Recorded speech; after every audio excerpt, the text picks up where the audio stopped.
Loren and Hermione were rambling nonsense, the kind of muttering nobody paid much attention to. Hogwarts students showing up at the Three Broomsticks on weekends and pretending to be adults was normal. A few would fall asleep over an unfinished drink while the staff merely shrugged. The pub's regulars didn't dare be hostile to the pupils, not only because of the school's reputation, but because professors sometimes came down for a drink and a bit of relaxation. They dozed through a conversation about the Transfiguration Club and the Potions Club, which hadn't yet begun recruiting. The Potions Club was especially popular. Many young witches and wizards imagined the life of a potions master as easy, comfortable, and respectable, stirring a cauldron of cheap ingredients into something saleable and living off the proceeds for months. Loren didn't understand the fantasy, given they had potions every week, but he supposed it was like ordinary people fantasizing about being doctors. After finishing their butterbeer and dozing a little, they left the pub feeling refreshed. It was mid-afternoon, the sun had passed its zenith, and a pleasant warmth flowed down the street. "Is there anything else we need to do?" Hermione asked as they walked. "Anywhere else you want to go?" "No," Hermione snapped, bright and decisive. They hadn't been to Zonko's, hadn't browsed Gladrag's wizardwear, and she still wanted to visit Flourish and Blot's for quills, yet she knew the wisdom of not trying to cram everything into one outing. "There's always tomorrow," she decided. "Maybe we should get something to eat." Loren looked around. There weren't any cafes nearby. Hermione patted her still full stomach. Honeydukes had been a mistake. Too many sugary things. Then she brightened. "No, let's buy a cake and take it back to the castle. I want to share some with Parvati and the others, and you can take some to Harry and the others to thank them for my birthday presents." "A cake? What flavor?" "Avalanche strawberry. I'll always love avalanche strawberry." "Chocolate's good too, right?" "I actually want one with dark chocolate." They wandered through a bustling Hogsmeade. Little groups clung together outside Madame Putafoot's. People at the Quidditch supplies shop were arguing over a strangely wrapped candy box. "I only told you to take out some sample sweets from next door. How did you bring back a box that big?" the owner demanded. The young employee blushed. "The new fizzing Whizbees were too tempting," he stammered. "I ate all the samples and then got caught in this uniform." "You know what Ambrose Flume sent, right?" the owner said, eyeing the box suspiciously. "Last time he brought a package, cockroaches crawled all over the shop. Just open it and see." "Are you an idiot?" the owner muttered. Loren and Hermione smiled and slipped into Honeydukes. Colorful candy bubbles drifted beneath the ceiling, exploding bonbons popped, and wisps of piped sugar mist curled in the air. The counters were crowded. Even though they had decided on an avalanche strawberry cake, every display was irresistible. Mousse as light as cloud, dense black forest slices with bright cherries, a nutty brownie cake that hit the right balance of sweet and rich. Their already full stomachs accepted the extra bites, and they stopped only when regret set in. They split an avalanche strawberry cake into 2 boxes and carried them back to Hogwarts. Though the sun hadn't set, the castle's lamps and candles were lit. They sampled the aftertaste of sweets and planned the next stops. Owlpost to see the owls, and perhaps the Shrieking Shack. An entry for Magical World. Famous places, Hermione said, eyes alight. At the foot of the Gryffindor stairs, they paused. Loren glanced toward the girls' dormitory. "Your birthday present is tucked in the cake box. Remember to check." Hermione beamed. "Thank you. This is the happiest birthday I've ever had." She hurried upstairs and opened the box right away. Inside, like the small pendant she had given Loren earlier, lay a little charm. A blocky, cartoonish whale carved from brownish-red grapevine wood, its tiny tail curling up. The workmanship was neat and meticulous. Each tiny incision showed care. Holding it, Hermione felt a sweetness that outdid the cake. Down below, Loren took the other half of the cake to the common room. He used the shop's shell plates and toothpick-like forks, shaped like hedgehog quills, to divide portions for Harry and the others. Harry ate with one hand and gestured with his wand in the other, dramatizing a scene in which he was ambushed by Death Eaters and had to fight alone. Occasionally, he made whoosh noises. If the mood suggested it, Ron would join in, picturing a lone hero breaking through a siege. Mostly, they were just eating. What charms can you cast instantly and finish an enemy in one move? Ron asked, trying to make Harry's play fighting more technical. Expelliarmus, Harry said. Mine's a bit different. A lot of older students just disarm, but mine pushes back hard, knocks an opponent away in one go. Ron fell silent. He'd sparred with Harry and had seen that very unorthodox Expelliarmus. Seamus piped up. Loren, what charm did you pick? Ron wandered over and put both hands on Loren's shoulders, suddenly solemn. Think carefully. This decides who writes the astronomy report for Seamus and me this term. You're betting on that? Loren blinked. There are so many charms. What if mine's something you didn't guess? We're not betting on a specific spell, Ron said. Seamus figured you'd pick something offensive. I said you'd pick something defensive. Loren considered, then winked. Choosing a charm takes careful thought. Maybe my astronomy report will give you a clue. You should read it before deciding. Seamus groaned. Don't even think about it. Hermione checks our reports. If we write more than 3 words, she notices. Loren gave up the tease. Fine, then you lose. Shield charm, non-offensive. Ha! No astronomy report to write this semester, Ron whooped. Seamus stared. You took me to the Forbidden Forest to blow up branches the day we got back, and now you say you chose shield charm? Seamus refused to believe it. Worried Loren might change his mind, Ron dragged him off to write the overdue astronomy report, and the two whispered about how they'd caught Loren's tendencies from his chess style, balanced between offense and defense. Evening fell. Harry and Ron were not looking forward to Saturday night. They couldn't dodge the detentions this time. Ron had to polish hundreds of trophies in the trophy room without magic. Harry had to go see Gilderoy Lockhart and help him respond to fan mail. Loren had his own appointment. He'd agreed to a memory charm lesson with Lockhart that very evening. In the quiet corridor, Harry fell into step behind Loren and admitted, Thanks for coming with me. I'd rather not face that author by myself. I should be thanking you, Loren said, feeling a tad guilty. He changed the subject. How's the new Quidditch tactics? Can you beat Slytherin now? Harry sighed. We'll only know when we play. Wood's calmer since he heard Slytherin got new brooms, but he's become more nervous and short-tempered. The team's like a powder keg. I wish the match would happen soon. Don't worry, Quidditch isn't just about speed, Loren said, repeating a line he'd heard earlier that day. Harry seemed encouraged. They reached Lockhart's office and knocked. The door swung inward with a metallic scrape. Lockhart wasn't simply behind the door.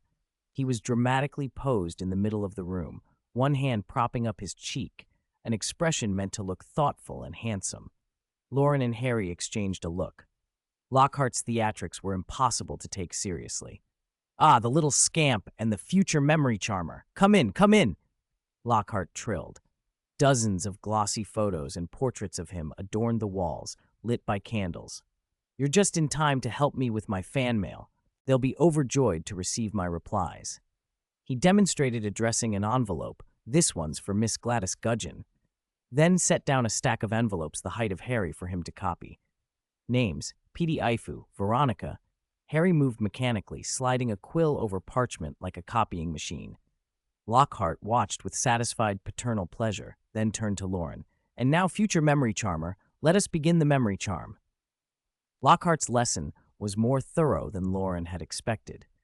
The professor spoke like someone who had a great deal of research, maybe a little more than the truth warranted, but the content was useful.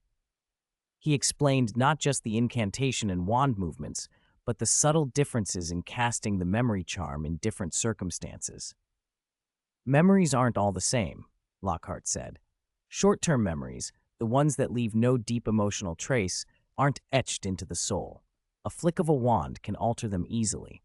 Long-term memories, those recalled for years, tied to strong emotion, are deep in the soul. If you don't approach those carefully, even a tiny mistake can leave someone diminished. He talked about the 1932 Ilfracombe incident, a common Welsh green dragon that had attacked sunbathers, and how the Talk family's large-scale memory charm attempt had caused errors and omissions. I don't mean to disparage the Talks, Lockhart said with a pompous little smile, but they didn't understand the principles. If it had been done properly, if I had been in charge, even a dragon flight over London would be properly erased the next day. Ignoring the self-importance, Loren absorbed Lockhart's practical advice. The professor outlined how memories interconnect, how some are stored in more accessible places, and others are anchored deep in the soul, and why memory charmers at major events like the Quidditch World Cup had to be veteran practitioners. They send the experienced ones for a reason. Mistakes there are rare, Lockhart went on. Then, lowering his voice conspiratorially, he added, other times, newcomers practice on criminals during interrogations, turn them into idiots, and it's easy to say Dementors did the job. Loren listened, storing away Lockhart's warnings and techniques. The professor might be fond of himself, and his anecdotes might be exaggerated, but the lesson left him with a clearer sense of how fragile and dangerous memory work could be. Harry kept his chin up and stared at the envelope, but his eyes kept flicking to the side and his ears perked for whatever Professor Lockhart was saying in the next office. He couldn't focus on the correspondence anymore. It was astounding. Lockhart, of all people, could actually teach. His explanation of the memory charm was surprisingly good. The Ilfracombe incident, the oddities surrounding the Ministry's memory charmers. If this had been a proper class, McGonagall might even have called it lively and interesting. Harry, who had been certain Lockhart was a fraud, found his certainty wavering. Loren listened intently. The theory was exactly what he needed. He had spent much of the summer working on memory magic, legilimency, and occlumency, and practicing those arts had given him a basic understanding of mind and soul. Lockhart's distinction between surface memory and deeper soul memory opened new ways of thinking for him and answered questions he had been carrying. He suspected that once he learned the memory charm properly, his progress with the other memory arts would accelerate too. Lockhart twirled his wand and spoke with relish. Remember, the memory charm is not unbreakable. Deep torment and the passage of time can cause it to fail. In extreme cases, a person of very strong will can even break through a memory charm. Such cases are rare, of course. The lecture ran late. There was no practical demonstration tonight, only theory, and when it finished, Loren and Harry left the office together. As the door closed, Harry finally snapped out of his daze about copying envelopes. I must have written out 1,000 envelopes, he said, utterly defeated. At least he didn't show what was in the letters, right? Loren was in good spirits. Harry pictured the fan mail and Lockhart's florid replies and felt only a little bitter. They turned a corner and started down the stairs. I can't believe he explained the memory charm so well, Harry said. By the way, do you really want to become a memory charmer? Of course, Loren said firmly. It's my dream. Harry nodded. He was beginning to understand. Suddenly a voice, directionless and thin as if heard from far away, slithered into the stairwell. Come, let me tear you, kill you. Harry, who had been about to tease Loren further, froze. His heart thudded. The sound vanished as quickly as it had come. After a moment, he turned to Loren. Did you hear that? A voice? Loren feigned ignorance and shook his head. What voice? Weren't you talking the whole time? Harry frowned. It said, didn't you hear it? He did not yet make the connection to Parseltongue. He assumed it was another of the castle's strange noises. Hogwarts had been around for 1,000 years, and students on night excursions swore they'd heard screams and banshee wails from its walls. Loren suggested tiredness. Maybe you copied too many envelopes and you're just a bit sleepy. Harry let it go for the moment, though in the back of his mind he suspected another possibility, Lord Voldemort taking advantage of his freedom to go down to the Chamber of Secrets and awaken the basilisk. If that was the case, Dumbledore must already have plans to keep everyone safe. The deadly gaze would be neutralized, the stage set, and the school would only be waiting for its protagonist to step forward. September was drawing to a close, the 4th week of term. Whether it was new teaching methods for the 2nd and 4th years, or the usual curriculum for the others, everything had settled into a rhythm. The students had finally shaken off holiday lethargy and immersed themselves in school life. The banks of the Black Lake were crowded with pupils practicing charms, glittering spells mingling with the waves and the occasional lashing of squid tentacles. It was in that busy, expectant atmosphere that Professor McGonagall announced her Transfiguration Club. Without posting it on the notice board, she simply mentioned it in class. The Transfiguration Club is for students who have the inclination and the capacity to study transfiguration further, she told them. To join, you must pass an exam. Papers will differ by year, and only students who earn an E or above will be admitted. She patted a stack of exam parchments on her desk. The thud was businesslike. Students who do not wish to join may leave early for dinner in the Great Hall. Seamus and Dean glanced at each other. Dean whispered, "Do you want to join?" Seamus shook his head. He wasn't good at transfiguration and had no wish to dig deeper into it, but like many of the others, he hesitated, unsure if declining might count against him. McGonagall was not unkind. "The club is extracurricular," she said. "There is no need to force yourself to join every club, or any club. It will not affect your grades or exams. There is a selection exam every year, so those who are unsure can watch the club's activities for a year and take the exam next year." Relieved, Seamus and Dean rose and left. When the prefects stood, many others followed, and the classroom was half empty. Hermione and Loren had already received invitations from McGonagall and were expected to help run the lower year section, so they stayed, sitting stiffly in their seats. Harry and Ron exchanged looks and stayed as well. To everyone's surprise, Neville remained too. Professor McGonagall's eyes lit with approval. When his friends looked at him in surprise, Neville scratched his head and said, "She didn't say what happens if I fail. There's nothing to lose, so I thought I'd try."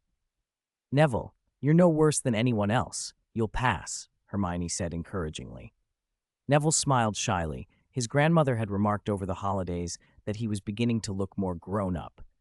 The exam came in 2 parts. The first was straightforward fill-in-the-blanks, textbook passages, key steps for transfiguration, things to watch out for, no real difficulty. The second had a single essay question. Discuss your understanding of Gamp's law of elemental transfiguration and analyze its 5 exceptions. A hush fell over the room. This was not the kind of question the students were used to. Up until now, learning meant memorizing laws and the 5 exceptions until they could be recited. Now they were asked for original thought, an opinionated response with no single correct answer. 3 kinds of students emerged. One group sat dumbfounded, trying to pull answers from rote memory. Another chewed on quills until they were worn down, helpless. The third, Hermione and Loren among them, wrote. Hermione began by laying out the law as she knew it, and as she wrote the definitions, other ideas formed. She recorded them. Loren wrote rapidly, jotting down the thoughts that occurred to him without expecting a high mark, simply filling the page. The sound of quills scratching made the room feel like it was shrinking for those who could not write. Gryffindors who had thought themselves top of the class felt panic wash over them. When time was called, McGonagall collected the papers, said a few brief words, and left. Grading would take time. The list of admits would be posted on the house notice boards, and formal club activities would begin in October. Not long after McGonagall's announcement came another, Professor Snape's Potions Club. Snape's approach was different. Rather than a public call for members, he sent invitations directly. At noon on Wednesday in the Great Hall, Loren had stacked several steaks and drizzled them with pepper sauce, eating it like a burger in satisfaction, when a rush of owls came in through the skylight. One small spectacled owl hopped over to him, hooted twice, dropped a letter beside his plate, and then helped itself to a biscuit. Hermione and Harry had the same envelope on their platters. Ron alone had not received anything. Hermione opened hers and scanned it. "It's from Professor Snape. He's inviting us to join the Potions Club." "Is that so?" Ron said sourly. He wasn't interested in potions, but being the only one without an invitation nibbled at him. "I can see why you and Loren got one," he told Harry. "But why you? Does the Dark Lady want to keep torturing you?" Harry's appetite vanished. The idea was not impossible. He hesitated. "Should I? Decline? You dare refuse Snape?" Seamus leaned across in disbelief. "Will you be able to eat in peace after that?" That one sentence drained Harry's courage. Ron secretly brightened at his friend's sudden acquiescence. Loren was surprised Harry had been invited, but not shocked. No first years had been invited. A few second years had, and more invitations went to higher years. Snape's club was selective, but his membership could still make up a class. At the high table, Professor Flitwick whispered to McGonagall, Your Transfiguration Club should recruit more than Snape's, surely? McGonagall nodded. The first half of the paper covers basics. The later subjective section has no set answers. It's to test whether they have independent thought about transfiguration. Those with a solid foundation and originality will be chosen. Have you decided on activities? Flitwick asked. McGonagall hesitated, then smiled. I plan to open an animagus guidance class. Flitwick's beard fluttered. Brilliant. There are only 7 registered animi in Britain. If it succeeds, Minerva McGonagall's name will echo through the wizarding world. McGonagall demurred, but her smile stayed. If it works, it will show that extracurriculars can make up for reduced class hours, and there will be less opposition to the change. Dumbledore watched the green, gold-embossed invitations being opened in the hall and asked quietly, Have the arrangements been made? Yes, Snape answered. Lower years will handle raw material processing. Upper years will do the brewing. Through the Malfoy channels, these low-end potions can be sold to Africa. Hogwarts needed funds if it was ever to be truly independent. Lucius Malfoy had sent raw materials as a start. Selling off this batch of low-end finished potions could bring in money and, through trade, more diverse raw materials from abroad. Some of the returns would be used to import better ingredients. Some would form a steady income for the school. With its own resources, Hogwarts would be less vulnerable to external pressure from the ministry or the governors. Seeing Dumbledore hesitate, Snape added, It helps the school take a first step toward financial independence, gives students advanced potion knowledge, and provides real-world experience. Many students hope to work with potions after graduation. This would be valuable to them. Who can predict how the future will unfold? We should try to honor their wishes, Dumbledore said with a sigh. And your elixir of life experiments, have you made any arrangements? I have my own plans, Snape replied. 183, Potions Activity. Oh, right! Professor Flitwick looked across the high table. Pomona, aren't you thinking of starting a herbology club? Plenty of the younger students keep asking about it. Professor Sprout, slightly round and still halfway through her steak, paused to wipe her mouth with a napkin. You don't need to flatter me like that. Who would enjoy crawling into the greenhouses and dealing with mud? Dumbledore turned his head and raised an eyebrow in mock reproach. Don't underestimate the charm of those curious plants. There are several Gryffindors who truly enjoy tending the herb beds. Professor McGonagall reached over and patted Sprout's shoulder. I'm sure Hufflepuff will have even more hands eager to help. The staff at Hogwarts spoke amiably, and for a moment every club seemed to have a bright future. Where there is cheer, of course, there is also discontent. Lockhart, thinking of his non-existent Defense Against the Dark Arts Club, looked slightly anxious, his eyes wandering to the students below the staff table. Trelawney, sitting on the edge, topped up another glass of sherry and drank it down in a single gulp. Why had no one suggested she start a divination club? Were the students uninterested in prophecy, an essential branch of magic? She gulped and fretted inwardly. Over the next 2 days, the matter of invitations to the Potions Club became the talk of the school. Potions was a sought-after skill. Many students hoped to join and learn potion making to become respectable apothecaries. Those hopes were dashed when it became clear membership was limited and invitations were being issued personally by Professor Snape. The non-transparent selection process upset a lot of people. What are the criteria for these invitations? One student demanded. Is there a cap on numbers? Why can't we apply?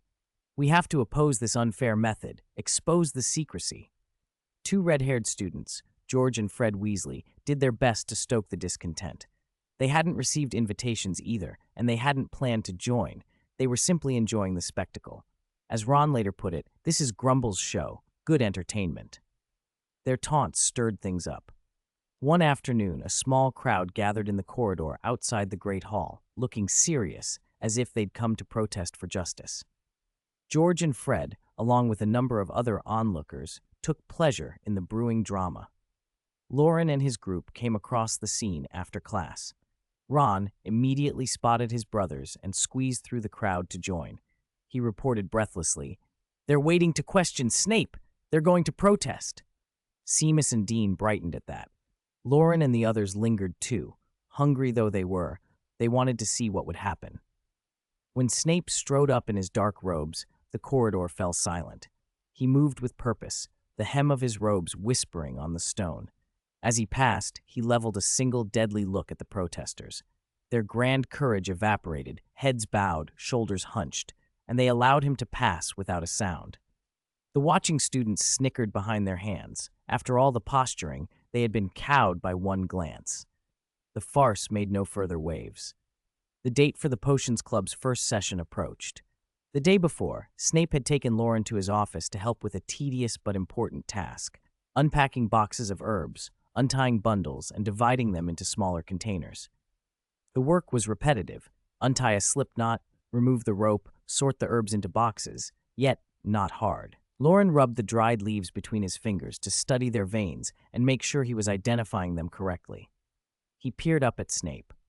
Rue? This common herb, used to make essence of rue, right? What are you planning to do with it? Snape, who had been writing at his desk, looked up. For tomorrow's session, second years will pick the leaves, third years will extract the juice, and the older students will brew the essence of rue. Loren blinked. That seems very simple. It felt like overkill. The tasks were so basic that even first years could learn them quickly. Those who had been invited were students with excellent potion grades. Having them spend their time on rote labor felt like using a sledgehammer to crack a nut. Snape continued, cutting through the unspoken complaint. The preparation is easy to learn, and the potion can sell for a reasonable sum. It is suitable as a first step toward a small enterprise. Loren froze, and Snape added, Hogwarts needs its own funds and sources of income to become less beholden to the Board of Governors. This is only a beginning. Once the enterprise is established, you will not be needed for these tasks. Loren opened his mouth, then changed tack. But I thought the Potions Club would be for researching the elixir of life. I have my own plans for the elixir of life, Snape replied succinctly. The next day, the potions classroom in the dungeons hosted the first Potions Club meeting. The students gathered where they had their first potion class together. Dim light filtered through the skylight. No candles were needed. They listened as Snape spoke, slow, cutting, and familiar. Long ago, I said I do not expect all of you to master the subtle art of potion making, he began. Some of you call me autocratic for issuing invitations as I do. If you did not receive one, you can rest assured the reason is a lack of talent in potions. Or perhaps you simply failed to show your talent when I assessed you. His voice was laced with sarcasm, and the old pattern of his speech made Harry uneasy. He glanced at his classmates and couldn't help the nagging worry that he too lacked talent in this subject. Snape paced, casting long shadows, and added, Many of you will only follow textbooks, mechanically adding ingredients, textbook in one hand, stirring with the other. His words felt pointed. Then, with a small flick of his wand, candelabras along the walls blazed, banishing the gloom. The students noticed, for the first time, boxes and boxes of rue piled in front of the podium. Snape assigned each year their tasks, demonstrated the brewing of essence of rue once, and then left. The older students blinked in disbelief. They had expected deeper potion work. Instead, it was mere rue. Loren scanned the room. Besides Rolf and Draco, he recognized Michael Corner, a second-year Ravenclaw who had also received an invitation. Corner looked bewildered too. Loren offered his hand. I'm Loren Morgan. Corner came back to himself and shook warmly. Michael Corner, Ravenclaw. Harry, Hermione, Rolf, and Draco introduced themselves in turn. The group soon began picking rue leaves. Second years picked, third years extracted the juice, and older students supervised and brewed. The work was monotonous. Harry, counting aloud to keep himself occupied, went from irritated to scathing. 700th leaf, 701st. What kind of potions club is this? Snape's just tormenting us. What are we supposed to learn? Draco had a mocking retort on his tongue, but thinking better of it, he merely snorted and bent his head back to the leaves. Rolf, however, seemed patient and even a little philosophical. Maybe Snape's trying to disabuse anyone who wants potions as a profession, he said calmly. That comment caught attention. Hermione's eyes sharpened with understanding. Corner and Draco looked puzzled. What do you mean? Harry asked. Rolf didn't stop working. If you plan to make potions your life's work, You'll end up repeating the same tasks over and over. As apprentices, you do one small part of the job, day after day. If you can't tolerate that now, you don't truly love potion making. You only think the title of potions master will be respectable. They turned to watch the older students. Some sat resignedly and did their tasks. Others fidgeted, obviously restless. Loren clicked his tongue, uncertain. Was Snape really teaching through this kind of rigor, or was he simply exploiting cheap labor? October slid in. The charms craze Flitwick had set off had faded as the weather turned colder and damper. Students practicing by the Black Lake kept catching colds, and the sickness spread. Madame Pomfrey was kept frantically busy, so busy the hospital wing seemed to run on a permanent whir. Those treated with pepper-up potion sometimes kept white smoke curling from their ears for hours, which delighted some students and alarmed teachers. Rain pounded on the castle day after day, thick and relentless. Mist rose from the grounds and the forbidden forest, softening the far edges of the world. On the stone steps of the ground floor courtyard, students clustered, listening to the rain and talking. "How's your charms practice coming?" Seamus asked Neville and prodded his frog, Lifu. Each poke made the little creature jump. In the damp weather, Lifu seemed lively. "Getting better," Neville admitted, "but I don't know if I'll keep practicing the same way. I'm already worn out." Most of the others felt the same. The 3-minute burst of enthusiasm had lasted a good while, but it was ebbing. "The older charms students are studying ancient magic," Seamus added, envious. "I want to see what an ancient exploding spell looks like." Hermione, who'd wished she had accepted Flitwick's offer to join the Charms Club, sighed and confided to Loren, "I shouldn't have refused. We could have learned something real." Loren smiled. "You should ask Flitwick again. He won't turn you away." Hermione clammed up, half vexed with herself but still fond of Professor McGonagall. Just then Ron arrived, brandishing a bottle and grinning. "George gave me something brilliant," he announced. "A pepper-up potion that makes your ears smoke like a train." The pepper-up potion had become a school celebrity. First, people pretended to be ill to get the potion from Madame Pomfrey, then a few deliberately doused themselves in the rain just to qualify. Pomfrey had finally lost patience and stopped dispensing it except to genuine cases. Feeling all eyes on him, Ron chugged the potion. At first, nothing happened to his ears. Instead, black and white striped patches, broken like a zebra's, appeared along his arms and face. A ripple of laughter broke out. Harry, Loren, and Hermione turned away, shoulders shaking, although none of them laughed loudly. Ron's stripes deepened into black and red blotches. He howled and charged off to find George and Fred to put in a complaint. "Looks like he forgot the golden rule. Don't eat anything from George and Fred," Harry said, trying and failing to keep his grin down. 184. Animagus class. Hermione's long-awaited Transfiguration Club finally put up its announcement, and the list of accepted students was posted on the common room bulletin board. The long roll of names surprised many. Neville Longbottom. Neville stared at the board as if the name were someone else's. Then a wild elation took him. He grabbed Seamus with one hand and Dean with the other, using their shoulders to give himself a jump of joy. "I passed! I passed!" Neville got into the Transfiguration Club. "He's going to turn us into meat pies first." Seamus and Dean shouted, laughing and making a hasty retreat. Hermione tugged Loren's sleeve, eyes bright as she found their names on the list. Both of them had been accepted. "You're not going to lean on me and jump like Neville, are you? I can't stand it." Loren twisted away from her grasp, but Hermione couldn't help giving his arm a delighted little slap. She was too happy to argue. As expected, Harry and Ron had also passed the exam. The first meeting of the Transfiguration Club was held in the regular Transfiguration classroom. They arrived early, claimed good seats in the front row, and waited as the room filled. "Why does club activity feel exactly like a normal lesson?" Ron grumbled. "There's none of the fun in it."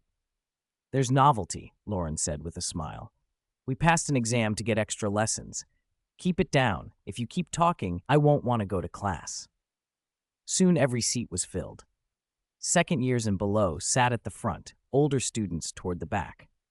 The turnout wasn't huge. Transfiguration was the most difficult subject, and many students who struggled in regular lessons had chosen not to put themselves through extra work. A classic exercise in transfiguration is turning a mouse into a goblet.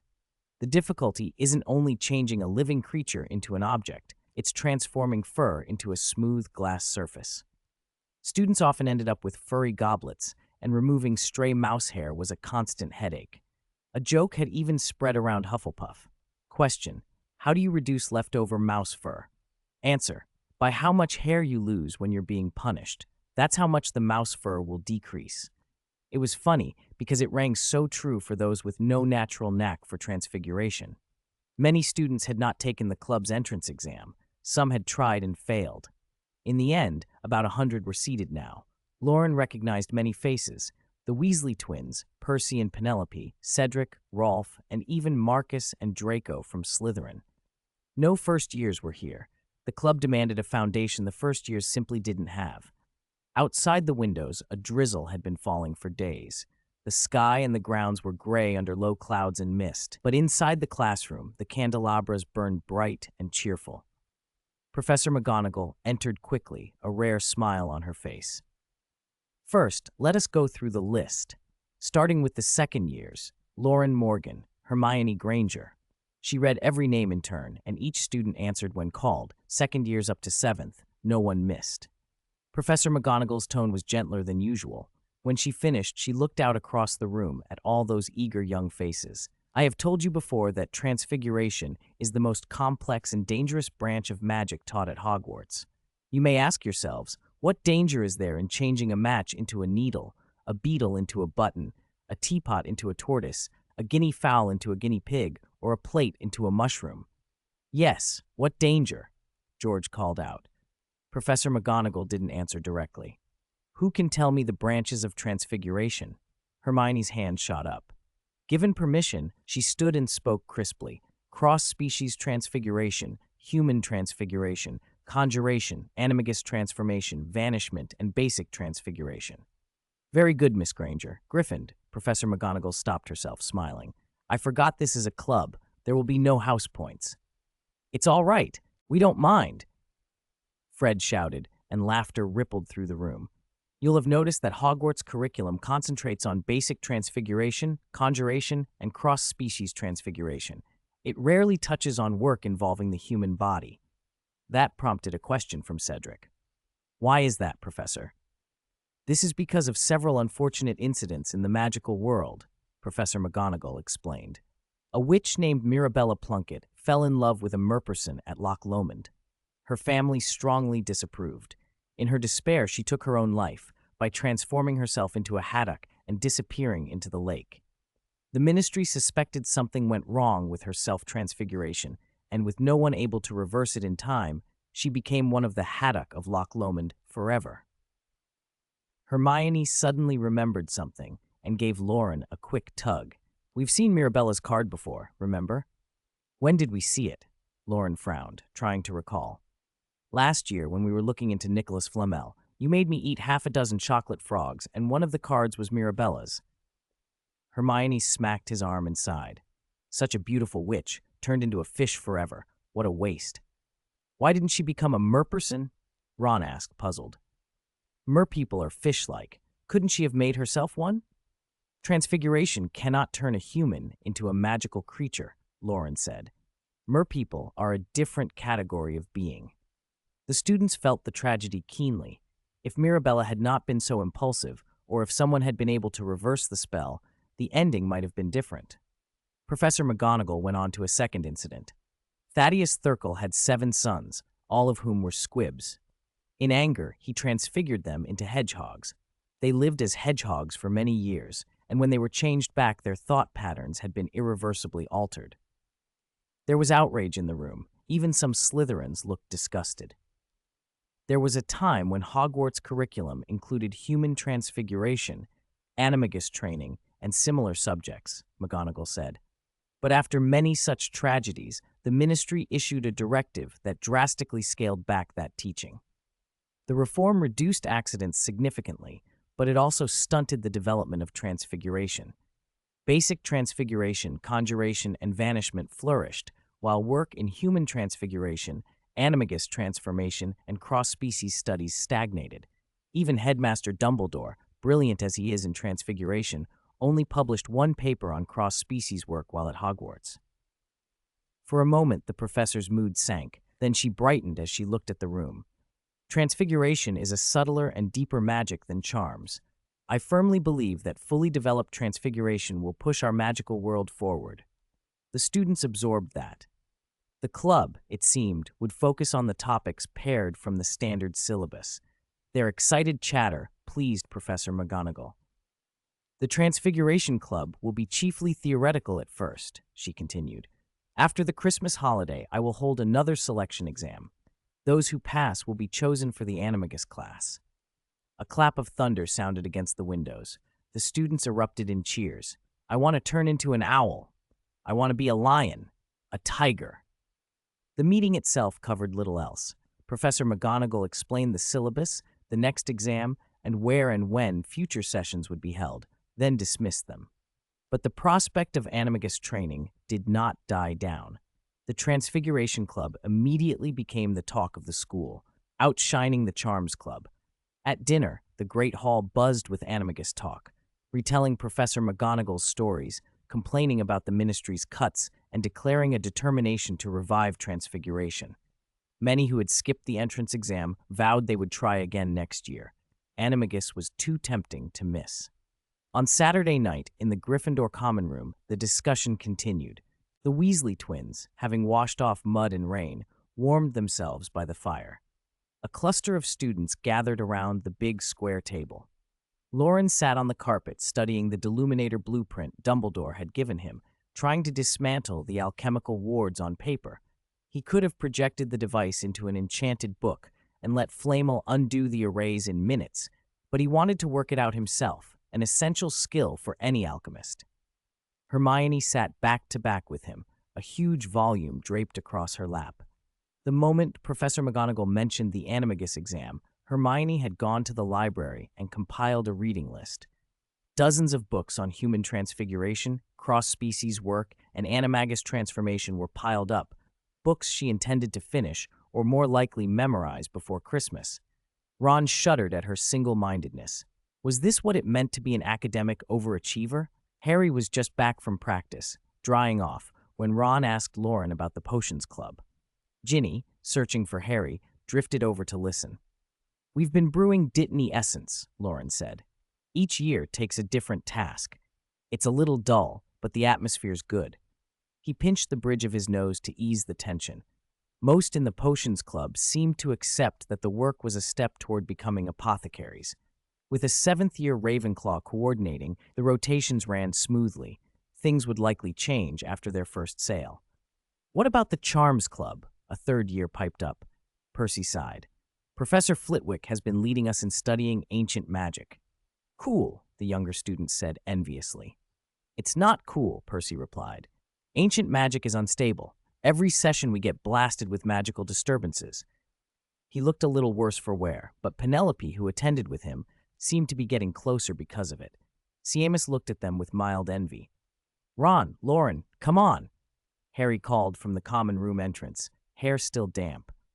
Their detentions weren't quite finished. Ron was to polish trophies, Harry had to help Lockhart copy envelopes, and Loren was to practice the memory charm. Loren tucked the Deluminator blueprint back into Hermione's tome, closed it, and slid onto the back of the sofa so she could lean against it. "Don't wait up for me in the common room tonight. Go to bed early," he said. Hermione, bleary from reading, gave him a soft, distracted smile and sank back into her book like a little squirrel burying itself in notes. As they left the common room, the three of them talked Quidditch. "George and Fred say the Slytherin team's riding Nimbus 2001s, Harry said, looking uneasy.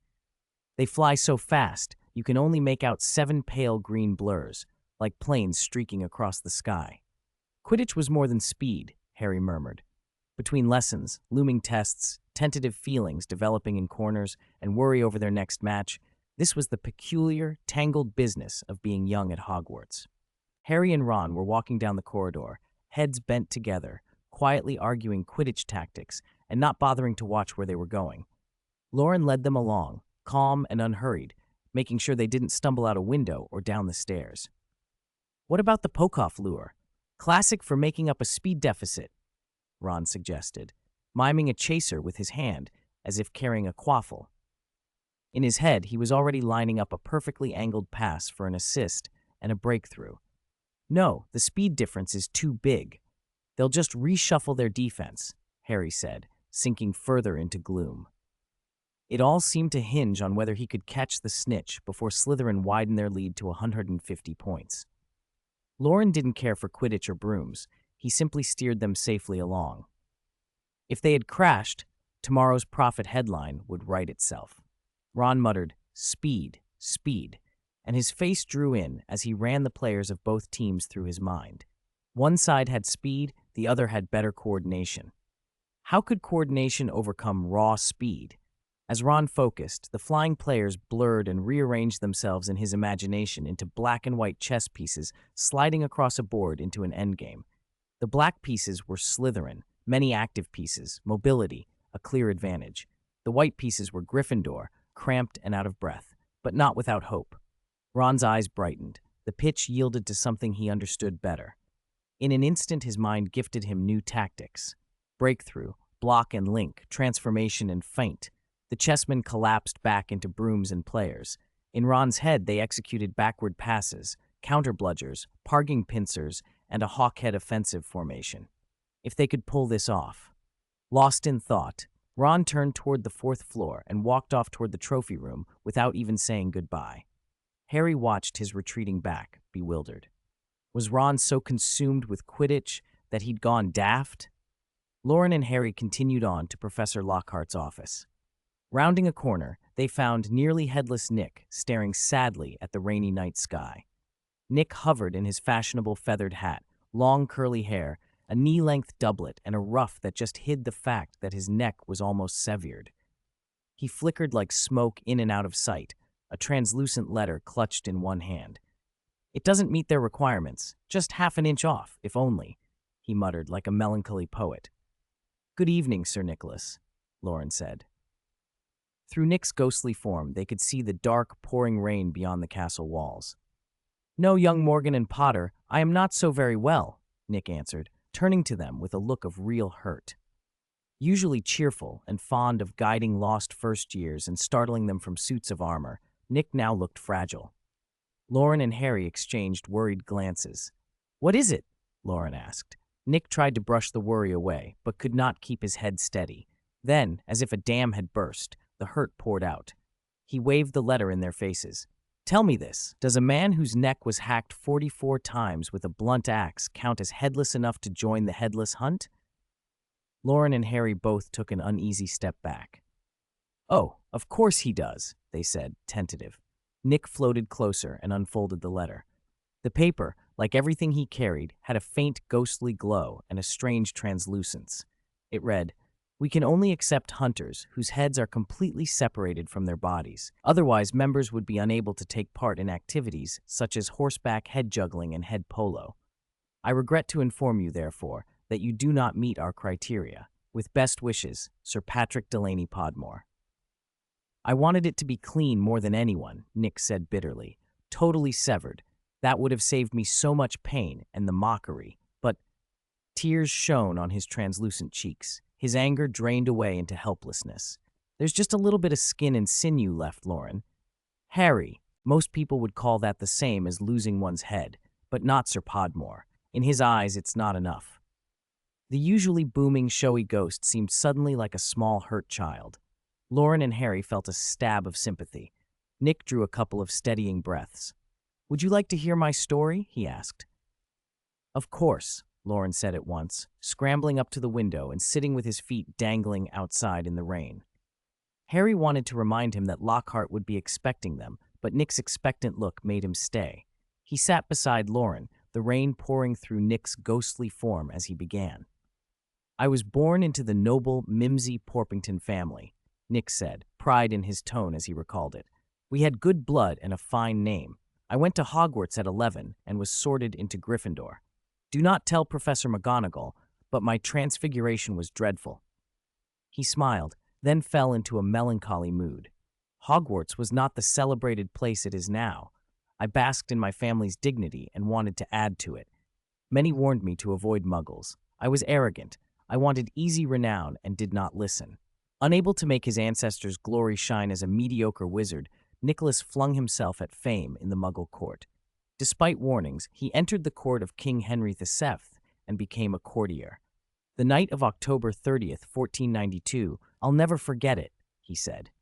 Walking in the park, he met Lady Grieve, who insisted he use magic to straighten her crooked teeth. He refused at first, but she would not be shaken off.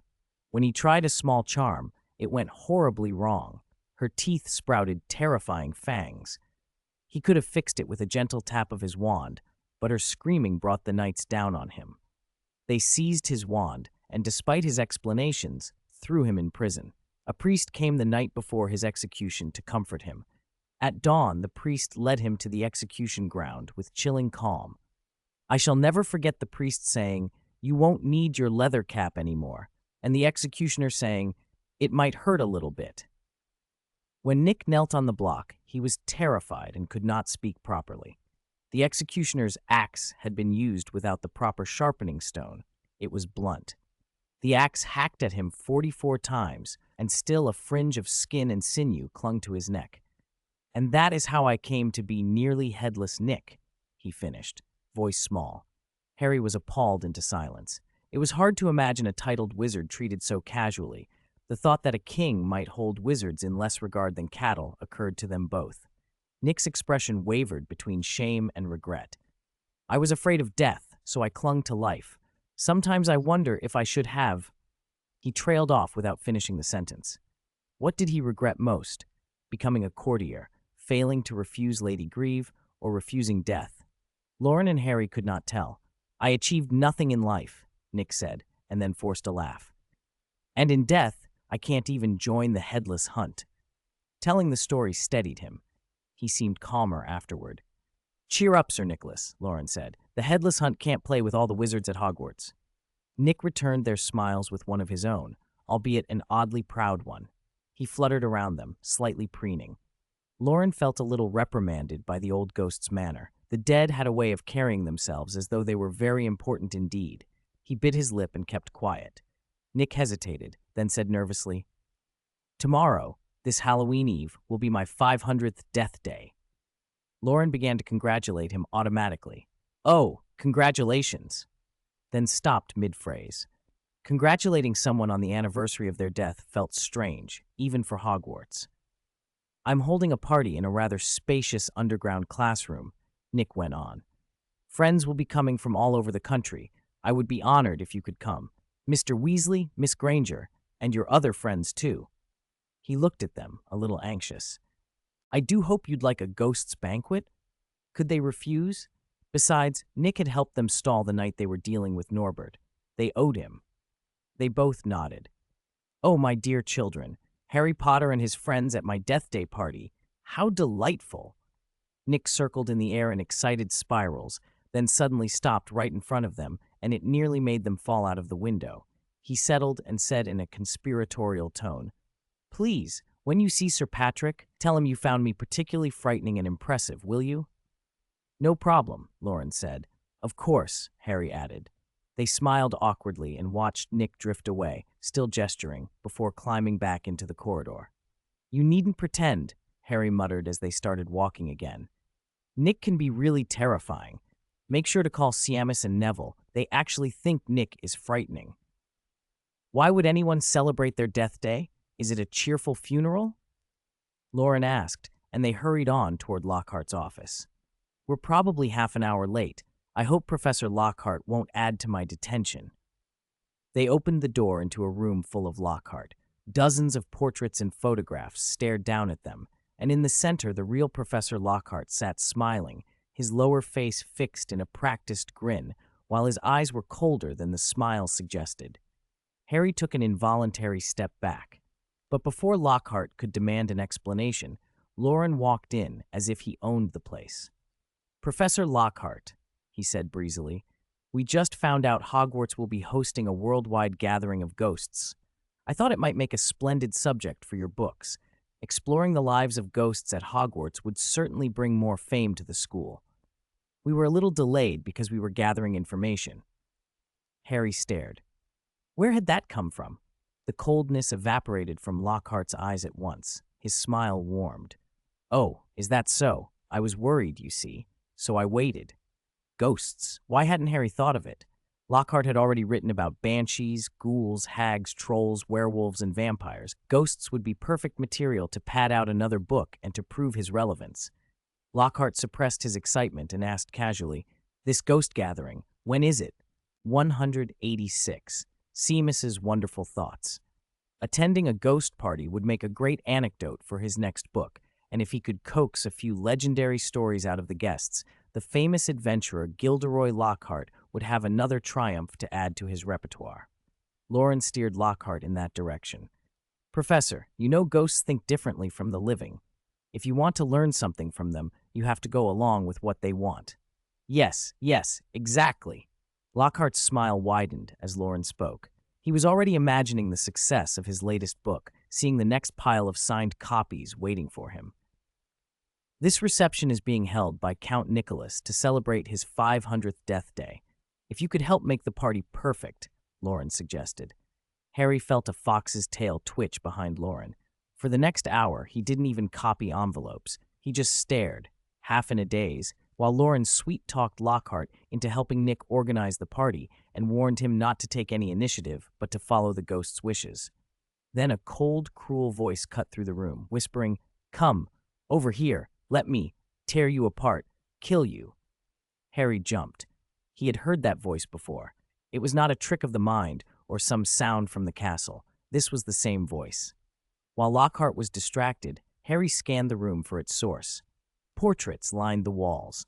After Lockhart's recent self-promotion, several portraits of the man smiled down at them, each grinning more brightly than the last. When Harry caught their gaze, the portraits seemed to smirk directly at him, their smiles becoming too wide, too fixed. Harry's skin prickled. Those smiles felt aimed not at him, but at something invisible beside him. Too fake, too hollow. "This Lockhart," Harry muttered to himself. "There's something off about him." Loren, unable to hear Parseltongue, had led Lockhart into an elaborate trap and sealed it tight without knowing that Harry had already stitched together a far grander drama in his head. After the conversation, Loren bowed politely and saw Lockhart out. Once the office door was shut, Loren sighed. Lockhart had a perfect plan. Harry had avoided detention. Loren himself had gained nothing. He had spent the whole evening conning people, and his progress learning the memory charm remained 0. Farther down the corridor, out of earshot, Harry straightened and fixed Loren with a determined look. "Loren, Lockhart is an evil dark wizard." Loren blinked. He had expected it would be the end of the year before Harry saw through Lockhart. Now he was intrigued. "How do you figure that? You remember that creepy voice I mentioned in the corridor?" Harry pressed.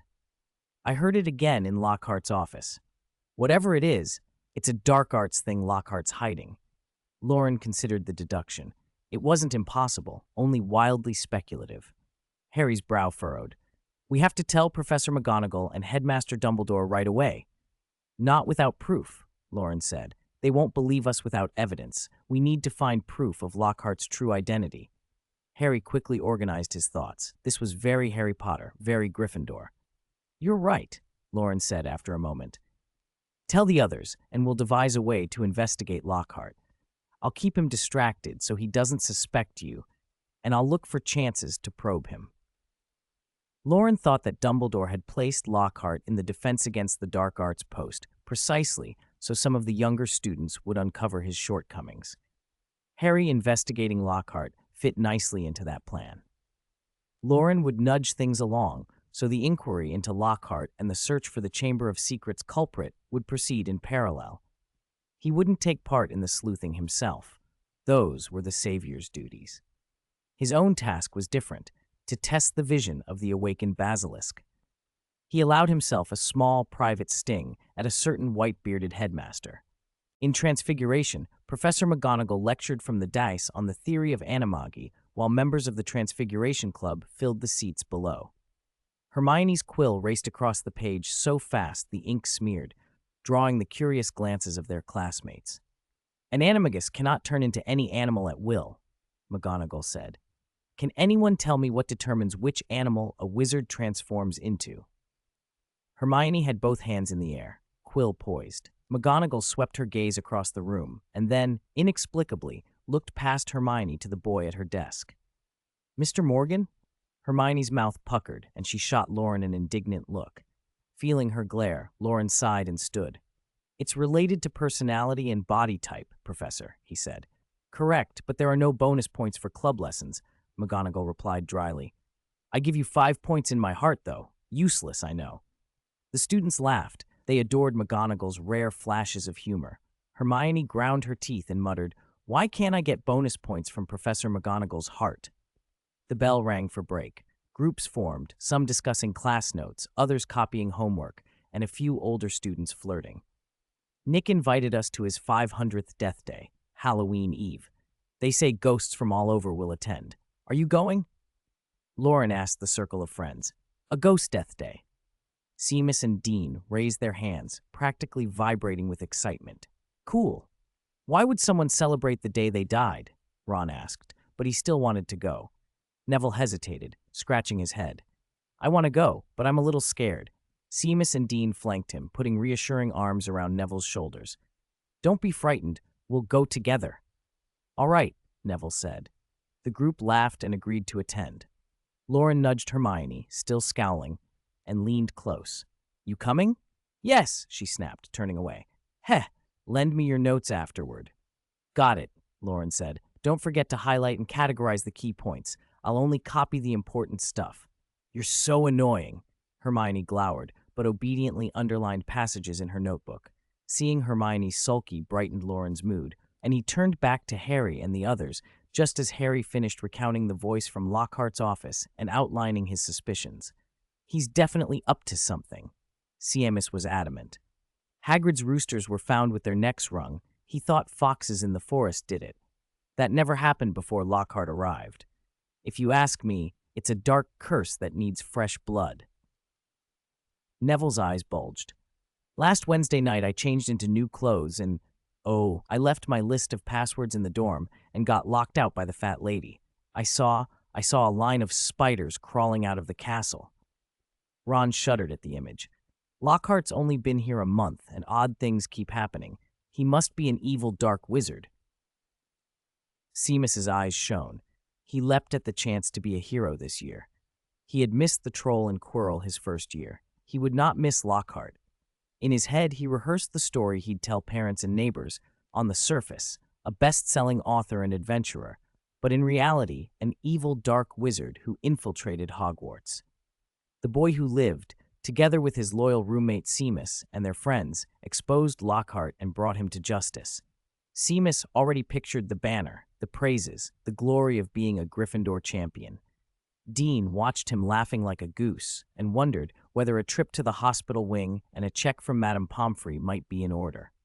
As soon as McGonagall dismissed them, the Transfiguration Club and the lower year Charms group reconvened for practical work. Flitwick guided the Charms practice in person, offering tailored advice, and the younger students were eager. The training hall, an adapted classroom, was full. In an inconspicuous corner, the Slytherins huddled, practicing spells. Pale-faced Crabbe glared at Harry and the others across the room. He had failed the Transfiguration entrance exam. His first-year foundation was too weak, and his envy had turned to resentment. "You said you'd make me stronger," he muttered into the empty space beside him. "Why couldn't I pass the exam?" A thin, chilling voice answered from nowhere. "I have made you stronger, but knowledge must still be learned." "Is there a magic to put knowledge directly into my head?" Crabbe demanded. A black-scaled snake coiled inside his robes and flicked its tongue. Its vertical pupils gleamed. Even his father would not have dared speak like that to the master who answered him. The voice, cold as poison, replied, "There is, but it requires a small price." Hogwarts' corridors were especially lonely at night. When wind and rain battered the castle, the silence seemed to press in. Hard-soled shoes clicked along a narrow passage as Loren slipped a hand into his pocket and flicked open the deluminator. The lid popped with a sharp metallic click, and several tiny lights of different colors floated above the device. Most arresting was a sickly green glow that seemed to hum with a dangerous presence. Nearly a month had passed since Loren had obtained the deluminator and its blueprint, but progress in dismantling its alchemical array had been slow. It was complex both in engraved runes and in mechanical construction. Dumbledore had cleverly combined gears and enchantments. Pushing the switch forward embedded a pawl into an upper groove, connecting arrays and configuring the device to collect light. Pushing it back made the pawl fit a rear groove, switching the unit to contain and seal light sources. Feeling the lethal power he intended to extract from the basilisk's eyes, Loren consulted the figure of Flamel floating beside him. "Can I really handle the basilisk now?" he asked. He had been in Dumbledore's trap, and testing the waking basilisk's vision was his task. Loren had little confidence in himself and sought Flamel's counsel, expecting a cautious, evasive answer. Instead, the centuries-old alchemist surprised him. "Attack it," Flamel told him plainly. "For 1,000 years it has slept and only stirred once 50 years ago. Or it needs to get its blood moving, to stretch its stiff bones. Besides, Albus has helped you contain its deadliest gaze. What more is there to fear?" Flamel peered around the interior of Hogwarts. Because of the strange nature of his manifested form, Loren needn't worry about being seen. Compared to unthinking beasts, a wizard's greatest strength is not merely magic, but mind, Flamel added. On paper, and in dueling practice, Loren's current abilities were more than enough for a weakened basilisk. Reality, however, did not always match simulation. Virtual combat could never fully replace the real thing. Flamel therefore did not conjure a practice basilisk for him. Loren tightened his grip on the briefcase he carried. Inside were the implements he had prepared for the basilisk. The weight had been minimized with undetectable extension charms, and the lightness in his hand gave him a measure of comfort as he walked the empty corridors toward whatever confrontation awaited. 187. Night Battle with the Basilisk. Seeing that Loren was still a little on edge, Flamel stopped examining Hogwarts for a moment and spoke to distract him. "Tell me, why did you deduce the basilisk was hiding on the 3rd floor?" Loren smiled faintly. The deduction had come from Harry and his friend's inquiries into Lockhart.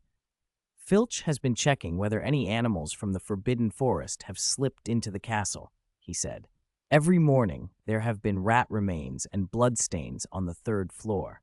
More tellingly, spiders from all over the castle have been fleeing in groups. Students on every floor have seen them leave, except around the 3rd floor. That told me the spiders on the 3rd floor must have left earlier than the others." Most of Loren's fear had been his own overthinking. As he sorted through his thoughts, his breathing evened out. Flamel noticed him calming and relaxed. He resumed studying the castle walls. Hogwarts's defenses were a curious blend of alchemy and old magic, excellent against charms but less effective against brute physical force. Flamel peered through the stone, observing the internal magical arrays with interest. "You know," he said, "the castle's internal protections are less about repelling invaders and more about stopping mischievous students from blowing the place up. The castle certainly keeps Fred and George's antics in check," Loren replied with a short laugh. They had walked the length of the 3rd floor and reached a corner where students rarely passed. The corridor was empty except for a puddle on the flagstones, rainwater, or maybe water tracked from a nearby loo. Loren shook away the last of his cluttered thoughts and exhaled. "Let's see if Mr. Basilisk is at home." He raised his right hand to his brow, tapped his index finger between his eyes, and a crystalline blue light burst from his pupils. Color drained from his sight. Outlines remained in varying shades. The castle's defensive glow he ignored, but the stone walls grew transparent, and behind them the pipes were suddenly visible, hollow metal tunnels running through the building. In the dark throat of one of those pipes, something seemed to sense the gaze and slowly lifted its enormous head. Through layers of stone and metal, Loren could meet its eyes. The basilisk's scales shone with a thick, dark green magical luster, tougher looking than a troll's stony skin, more resistant to charms. Its yellow eyes emitted a chilling, dangerous aura. Filch had finished his last patrol. There was no one to chance upon this place. Loren aimed his wand where the creature lay. Invisible magic ran from its tip and imposed the caster's will upon matter. Under the effect of transfiguration, the cast-iron pipe began to soften and coil like plant vines, twisting to bind the basilisk. "Hiss!" The creature opened its vast mouth and hissed. Its massive body writhed, trying to force itself through the pipe and into the corridor. With one powerful heave, its muscles crushed the softened iron pipe into fragments. Its great bulk uncoiled into the corridor, landing with impossible silence. Dust and rust cascaded to the floor. In the dim light of the ancient castle, a basilisk, vast as a mountain range, loomed over the young man. Its breath made the air move in a cold current. Loren held the Philosopher's Stone in his left palm and let its surging magic flow through him. Power flooded his limbs. The crystalline blue in his eyes intensified. Flamel watched with a deep, distant look. For a moment, he seemed to see another figure in Loren, someone who, amid the blood and sickness of illness, had once sought desperately after the truth of death. Even Loren had not noticed how, since the summer, he had grown into a better mastery of the stone. It was both his growth and the stone's choosing. Although Loren felt he could meet the basilisk's gaze without immediate harm, he did not. He half closed his eyes to avoid that terrible look, letting the creature's rank breath stir his dark curls. The basilisk's muscles rippled, dust splattered. Each tiny motion registered with crystal clarity. More than anything, Loren felt an odd calm. The stone's magic made him feel almost omnipotent. He thought that if he unleashed Sectum Sempra in full, he could slice through the scales and cleave the beast. But he had not come to kill. He had come to test its sight. He remembered the transfiguration that Dumbledore had used in the Chamber of Secrets and lifted his wand. The debris, rust, and slag in front of him were wrapped in transfiguration magic. Rubble turned into gray-patterned vipers. Rust and slag combined into red-striped pythons. Pipe fragments became massive, plate-sided anacondas. The stone snakes poured forward, clinging to the basilisk wherever they could, burrowing into scales and hampering movement. The creature crushed many of them back into rubble, which then re-solidified, binding to its body and piling into heavy blocks. The basilisk, entangled and eating its way through the mass, slowed. Dust and stone built up until it seemed like a serpent trapped in concrete. Suddenly it bucked in rage, whipping itself with all its might and showering the corridor with dust. For a moment, it almost broke free. But another wave of transfigured snakes charged and again turned to heavy obstructions. As Flamel had predicted, the basilisk had only just awakened. It had been hiding in the castle's pipework, feeding on rats to slowly regain strength. It would take years to recover fully. After several furious struggles, it grew quiet. The slag had hardened into a single block over much of its body. From a distance, it looked like a snake caught in cement, immobilized. Loren overturned a storage box.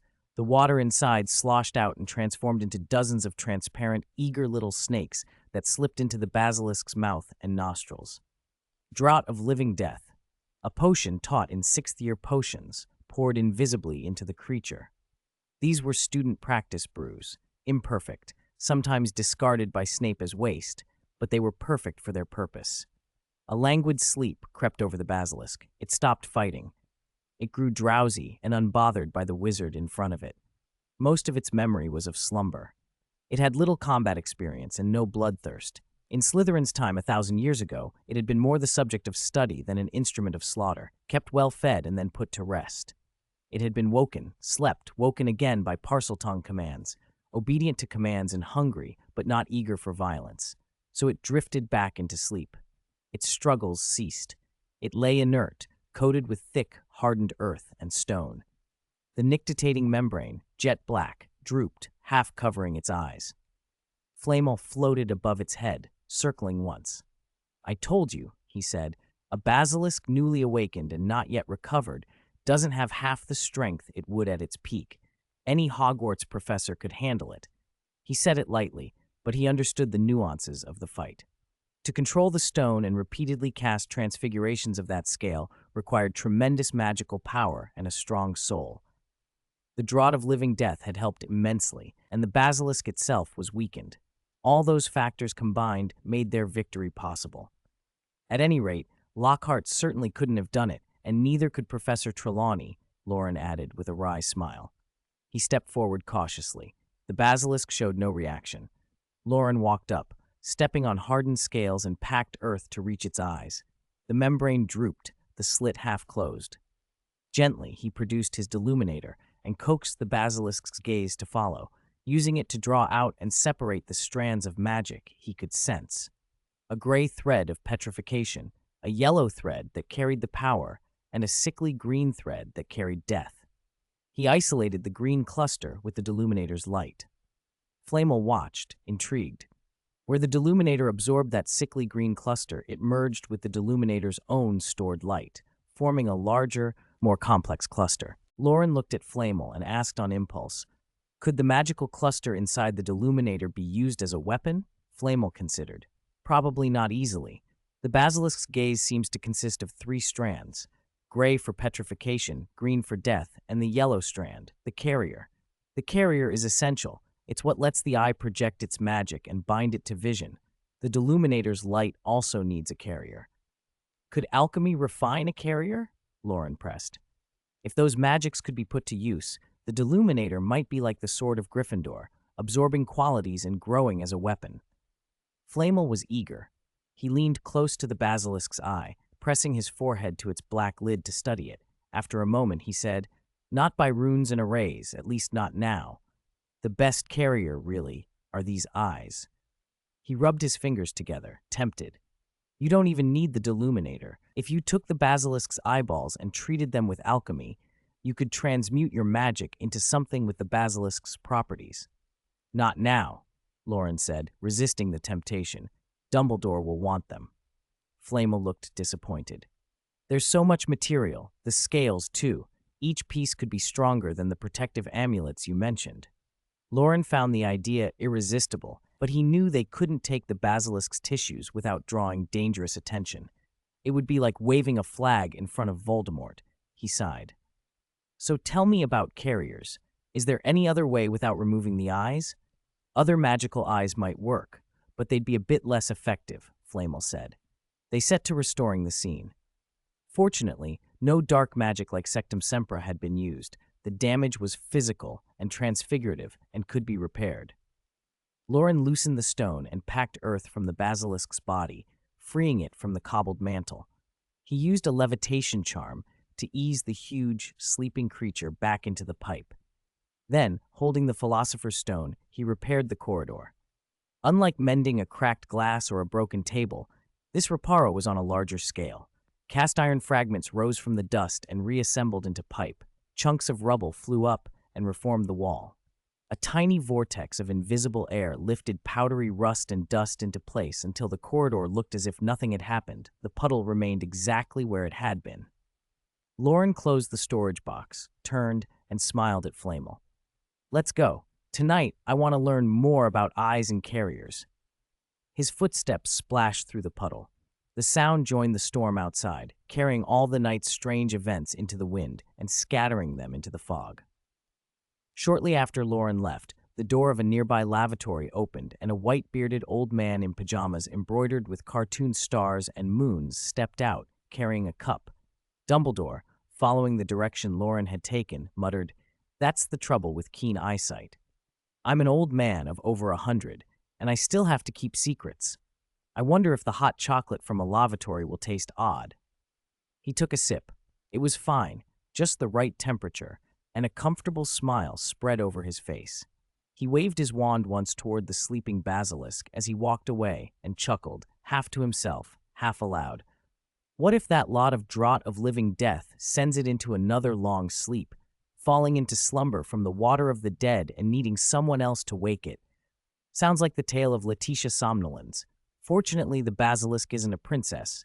I don't have to kiss it. Letitia Somnolens, he remembered, had been a jealous succubus in the Middle Ages who anointed a spindle with the draught of living death and tricked a young princess into pricking her finger, sending her into an unending sleep.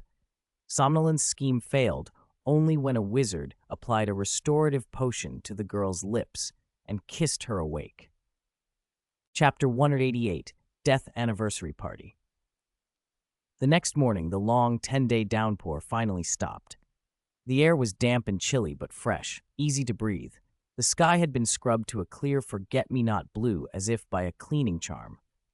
Lately, the Gryffindor Quidditch team had been training with brutal intensity, and practicing in the rain had become the norm. Every time Harry and Ron came back from training, they were caked in mud, leaving splatters all over the corridors, much to Filch's chagrin. The Weasley twins joked that if Filch caught them, he'd hang them in the corridor and whip them.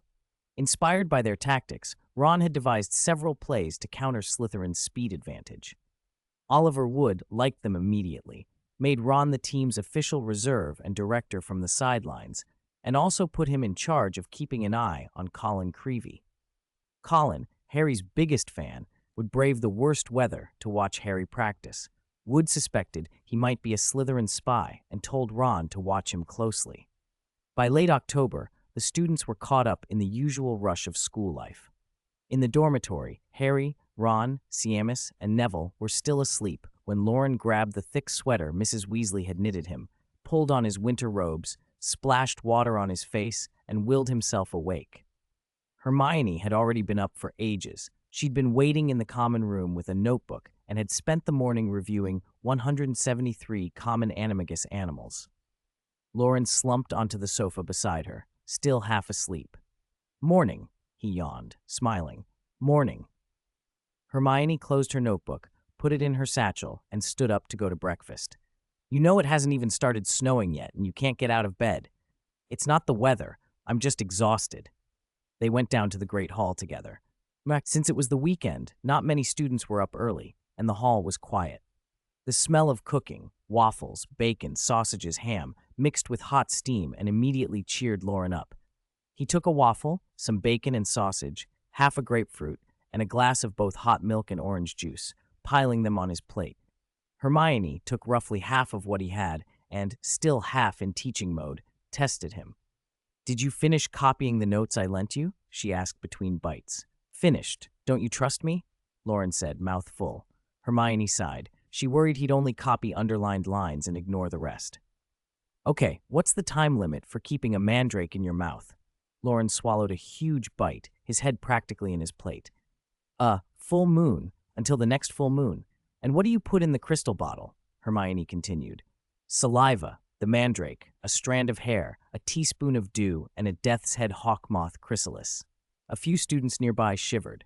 It was the weekend and breakfast time. This was a bit much. At that exact instant, a transparent head rose up from beneath a fruit salad bowl, pale skin and sinew trailing from where the neck should be, and finally pulled Sir Nicholas's body out behind it. Faces went ashen. Throats bobbed as everyone swallowed hard to suppress rising nausea. Hermione turned pale and, after forcing down the last of her bacon, fixed Loren with a stern look. Loren, however, remained entirely unfazed. He took a swig of milk to wash down his waffle, burped politely at the floating head, and smiled. "Good morning, Sir Nicholas." Sir Nicholas looked at him with thinly veiled resentment. "I am not well. That Professor Lockhart you've got has taken over my death day as if he were the host." Lockhart had apparently taken charge of everything, setting up the room, arranging the food, even designing the inscription for Nicholas's tombstone cake, arguing that his handwriting was far more elegant. Sir Nicholas was indignant. "This is not my 500th death day. It's Lockhart's ghost party." Loren's brow creased. If he'd been the cause of Lockhart ruining Nicholas's party, he'd have done someone a grave disservice. "Did Lockhart really mess it up?" he asked. "He did everything very well," Nicholas admitted grudgingly. Lockhart's years of book signings and posing had taught him how to run an event. Under his direction, the house elves had laid out the room with meticulous attention to detail, nothing for the ghosts to complain about. Hermione couldn't help smiling a little. Sir Nicholas's transparent features darkened. He floated away to rehearse his poetry recitation and called after them, "Remember to come to my party." "It's because of your teasing that Nicholas is sulking now," Hermione scolded. "It was clearly because you tricked Lockhart into taking over that made him sour," Loren replied, and they bickered all the way out. Halloween arrived at last. To suit the mood, the sky opened again. Thick, ink-dark clouds rolled over the castle and rain hammered down, thunder booming so loudly it was hard to tell if it was real or conjured. In the great hall, a group of students huddled together, counting down. 3, 2, 1. George aimed a string of brightly wrapped fireworks at a huge pumpkin lantern hanging in midair and threw them in. With a thunderous boom, the pumpkin exploded from within. A plume of blue smoke poured through the carved openings, and bats that had been hiding inside bolted for freedom, whirling in a panic around the hall. Other decorative bats were startled into flight as well, screeching. From the fireworks popped a handful of white mice, which tumbled among the watching students and caused shrieks and laughter. The hall erupted in chaos and amusement. From his place at the staff table, Hagrid's beard shook with mirth.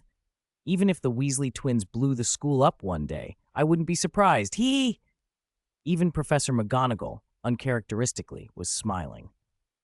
Loren and his friends played around until 7 before reluctantly heading to the feast.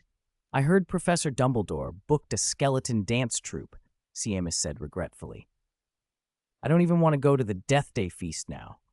Ron fussed with a pygmy puff he'd caught amid the fireworks. Why isn't there a duplication charm? Then I could go to both and have twice the fun. Harry and Neville were adamant. We promised Nicholas. We have to go to his Death Day party. Hermione had no patience for dithering. She grabbed Loren's sleeve and hurried him toward the corridors that led down to the dungeons. Loren protested on the way. Don't rush! I still want to see if George and Fred can blow the pumpkin off the top of Dumbledore's table.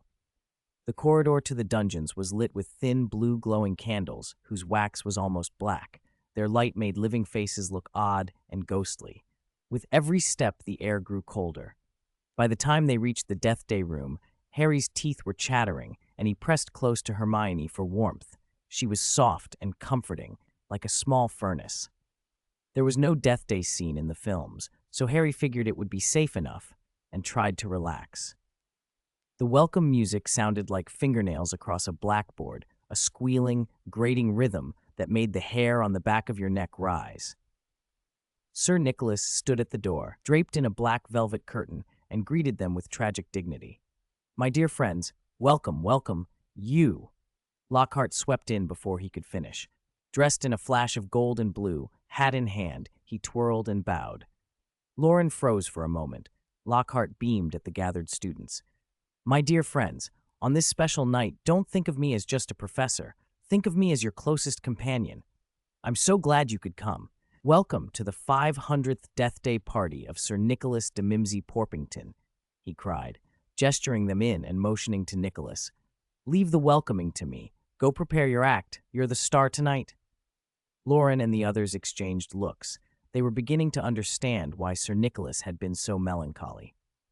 Anyone would be, with Lockhart elbowing him out of his own celebration.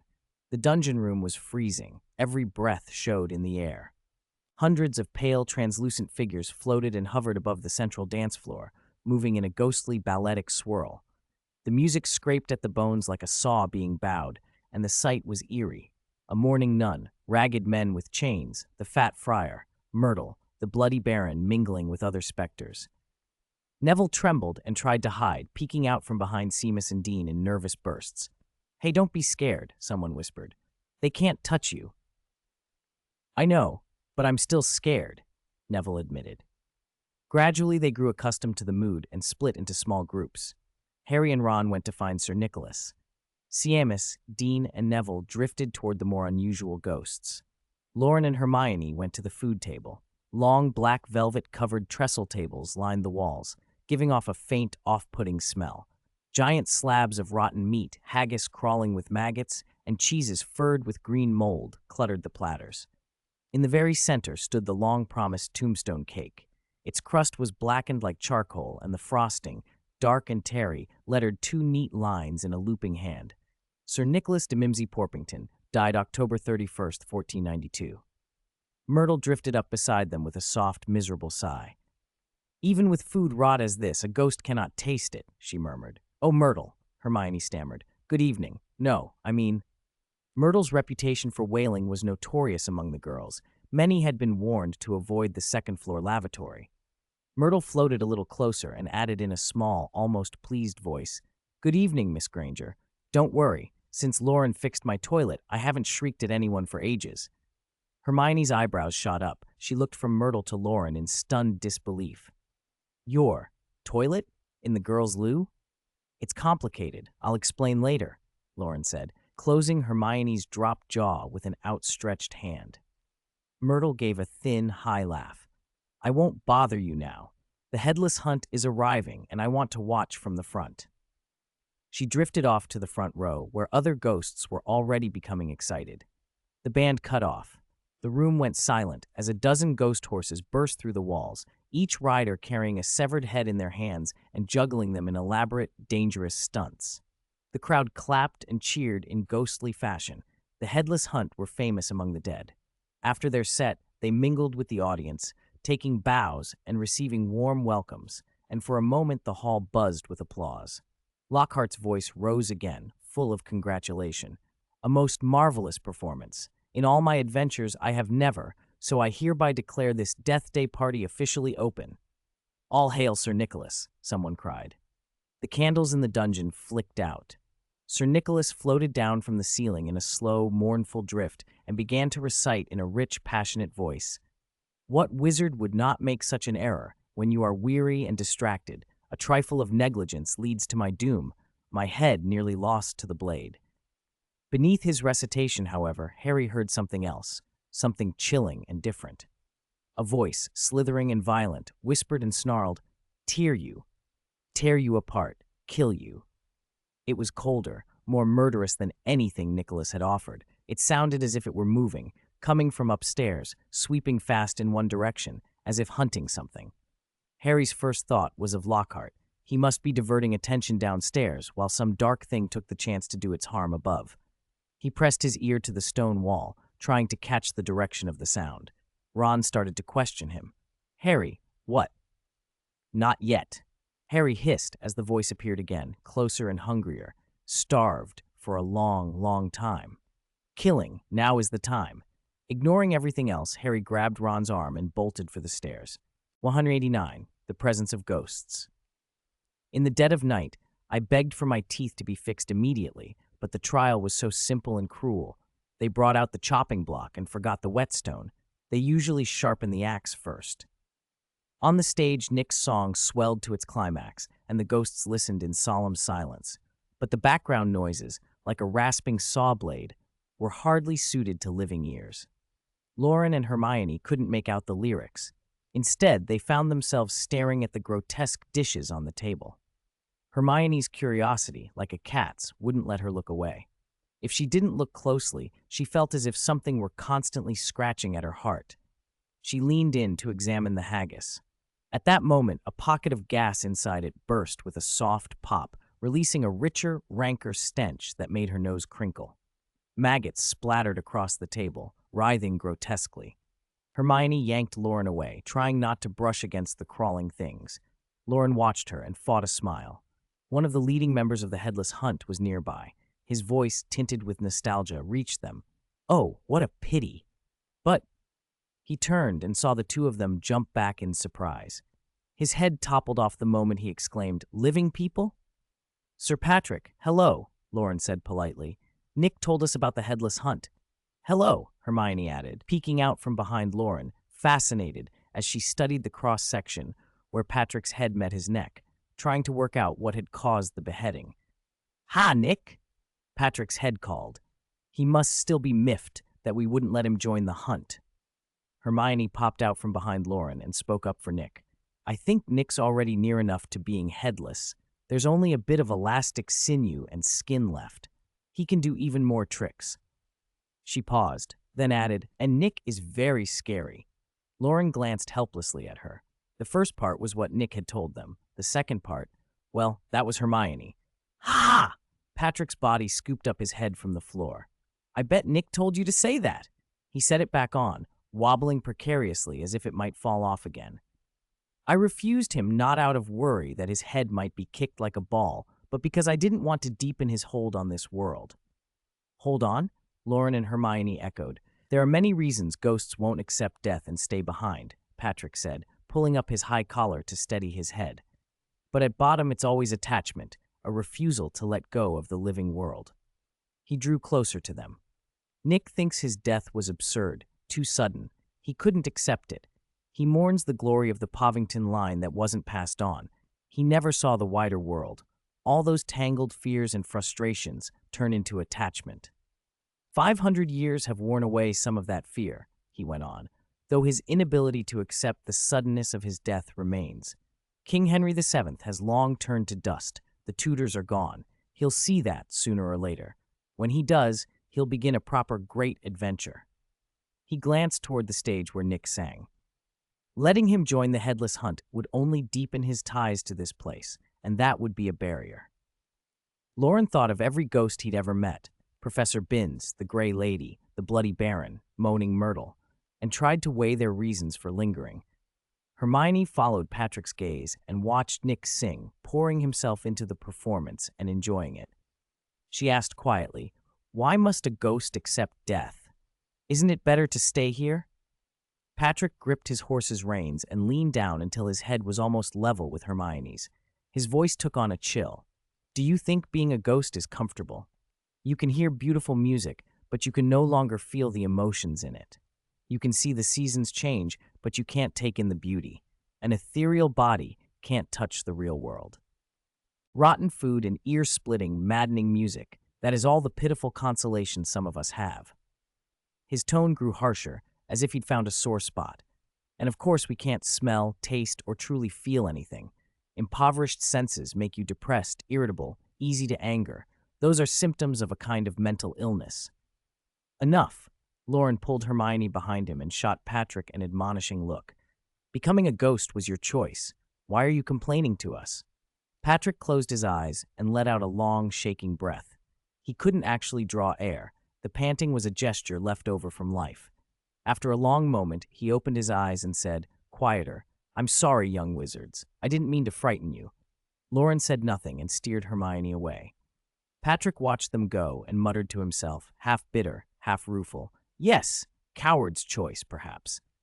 They walked for a while in silence. At last Hermione, still turning Patrick's words over in her head, asked, "Do ghosts lose control of their emotions? Do they break down easily, like some kind of mental illness?" Loren considered Nick that night, Myrtle's outbreaks, Patrick's outburst, the Grey Lady's moods. "Professor Binns isn't like that," he said slowly. "He hardly ever gets angry." "He does," Hermione contradicted, remembering a dormitory story. "George and Fred once angered Binns. They replaced his lesson plan with the Quibbler, and he read from it for a whole week before Percy noticed. Penelope said his wrinkled skin puffed up with rage. The twins got a month's detention." Loren could only admit the point. "According to Patrick, after death you get emotional disorders and the senses are gone. That can make you depressed, irritable, and prone to anger. So yes, mental illness. So Patrick is right to want Nick to accept death out of kindness," Hermione said. "But what happens when a ghost does accept death? Do they go somewhere else?" She looked at the crowd of ghosts, eyes bright with curiosity. Loren didn't know either, but with Dumbledore's calm words about death in his mind and the existence of the veil, it seemed likely that wizards had some kind of afterlife. Nick's clear mixed tenor reached its last, soaring lines. "And so I died, but my loyal head refused to part from me, whatever the dread.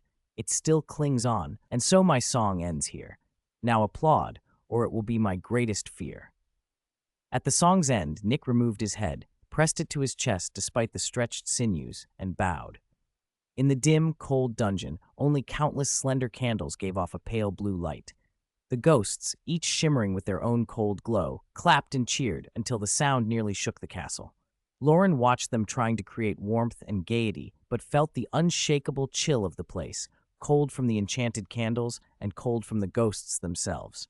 "Who knows? We just have to live well," Loren said softly. He and Hermione pressed close, feeling each other's warmth in the chill. "Grumble," his stomach complained. "Grumble," another voice echoed. Hermione, cheeks pink, covered her stomach and looked down, avoiding his eyes. "I thought there'd be food at the feast," she whispered. Loren grinned and tugged her toward the edge of the stage. "Come on, let's go say goodbye to Nick. We can still get pudding if we head back to the Great Hall now." Near the stage, Seamus, Dean, and Neville were playing a game of running through groups of ghosts. The ghosts struck all manner of odd poses, and the three boys had to thread through them as fast as possible to see who could pass the most. Their teeth chattered, but they were thrilled. "Harry and the others already left. You go on ahead if you like. We'll head back when we grow tired," Neville called, and then plunged into the throng. Loren and Hermione exchanged looks and moved on. Lockhart had been pestering Nick about a new book. He stood with a pen and paper, flapping his hands as he spoke loudly. Madame Grave was a hidden werewolf. On that night of the full moon, she grew terrible fangs. The king executed you the next day to prevent you from revealing his captured werewolf army. Lockhart was positively quivering with excitement. It's brilliant. This adaptation will make my new book a bestseller. Nick swung his head impatiently. How could muggles be involved with werewolves? Don't twist my story. Lockhart paid no heed. Muggles can certainly interact with werewolves. And yes, werewolf armies still exist, hidden among muggles. Bates. His eyes shone with fanatical fervor. As a best-selling author, Lockhart lived to pander to readers. A few invented tweaks to Nick's tale could stoke the most popular fear in the magical world, a muggle threat. Linking it to historical muggle witch hunts and the current anti-werewolf legislation would make for sensational sales. A handy memory charm and a false memory would ensure cooperation from any ghost. Tampering with memories 500 years old was a challenge he relished even in the cold of the dungeon. Loren heard the name Bates and watched Lockhart, excitement making the professor's face feverish. Loren's own gaze turned cold. This new professor disgusted him. Once he had mastered the memory charm, he intended to reduce Lockhart to the fool he suspected him of being. Nick saw Loren and Hermione and smiled with relief. Hey, how was your night? Hermione looked at Nick, then at Lockhart, and answered, The performance was wonderful and the ghosts were interesting, but there wasn't any food we could eat. I'm a bit hungry. Nick patted his head, which wobbled, and said apologetically, I was careless, forgot to prepare food for you. Then we'll go back and eat. Goodbye, Nick, Loren said, recovering his composure. He and Hermione climbed the stairs side by side. Did I just hear Lockhart mention Grandpa Bates? Hermione asked. Coincidence, or someone with the same name, Loren replied calmly. He didn't want Hermione worrying, and there was nothing to worry about. Loren was a quick study with charms. Once he learned the memory charm, he'd make short work of Lockhart. The Great Hall still hummed with lingering Halloween cheer. The younger students had already eaten their fill. Some chased and played among the tables, others chatted and lingered. The skeleton dance troupe had departed. Only bone instruments remained under the staff table, violins carved from tibia, drumsticks from radii. Skeletons and ghosts had felt right in the dungeon. Here, the sight of them seemed almost out of place. Bats nested in the pumpkin lanterns, pecking at the sweet flesh. George and Fred were still hurling tiny firecrackers at the pumpkin lantern above Dumbledore's head, trying to knock it free. Lockhart had not joined the Halloween feast in the hall. No one was boasting. The head table was full of good humor. Professor McGonagall smiled at the twins' antics. Dumbledore rose and his cheerful voice carried through the hall. Finally, I have but one thing to say. Happy Halloween. With that benediction, the party wound to a close. The house elves stopped serving, and the food on the long tables vanished in pops like punctured balloons. Loren felt the puddings, mutton pies, and chicken legs he'd stashed in his pockets, and relaxed. Hermione rubbed her already round belly, pleased at how full she was. The younger students were lining up to leave when a fourth-year Ravenclaw, panting, ran to the center of the hall and called out in alarm, voice trembling, Headmaster! Professor! Something's happened! Loren felt a sick, familiar prickle. Last Halloween, the alarm had sounded in this very spot. The students followed the professors as they hurried from the hall, up the stairs, and onto the third floor. There, at the end of the corridor, they found a crowd of students who'd left the hall earlier, gathered around something. The onlookers made way for the professors and older students. Harry and Ron stood in the center, as if frozen. Madame Norris, rigid and motionless, hung from a torch bracket. Between two windows, a foot above the floor, words were smeared on the wall, faintly glowing in the torchlight. The Chamber of Secrets has been opened. Enemies of the air, beware. I don't know how to set up a book club group, so I'll post the group number here. 1843-6153. Draco stared at the cat hanging on the wall, its body stiff and limp, and for a moment felt as though his own limbs had gone cold. He recognized the handwriting on the wall and turned to look for Crabbe among the Slytherins. Crabbe's face had drained of color. When he met Draco's gaze, he gave a grin that showed sharp teeth. Draco remembered his father's instructions and his recent conversation with Loren. He imagined how he would have spoken a year ago, how he would have acted. Stepping forward, he pushed to the front of the crowd, craned his neck, and shouted in a perfect imitation of an overzealous pureblood, "Enemies of the air, beware! Next will be you, Muggle." The crowd erupted. "What's going on? What happened?" "My cat! My cat! What happened to Madame Norris?" "You! You killed my cat! You killed her! I'll kill you!" Argus Filch had been drawn by the shouting. Seeing Madame Norris hanging from the torch bracket, he looked as if struck by lightning and shrieked, "Argus!" Headmaster Dumbledore arrived at that exact moment, calm and authoritative.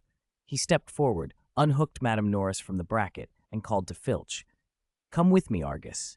And you, Mr. Potter, Mr. Weasley." Dumbledore took the cat's owner and the two suspects into the staff room, his face composed and grave, giving no hint of what he might already suspect. Professor McGonagall addressed the students. "Prefects of each house, take everyone back to their dormitories. The truth has not yet been uncovered. Do not spread unfounded rumors." The prefects sorted themselves out and herded the students away.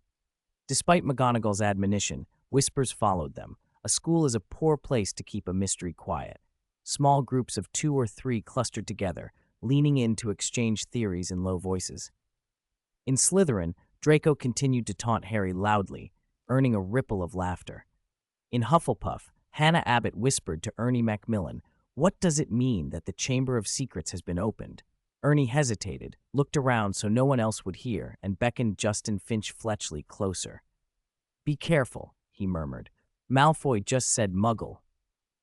A sudden clap of thunder rolled across the grounds. Justin's face went white and he hurried off, fingers white on his robes as he rushed back to the Hufflepuff common room.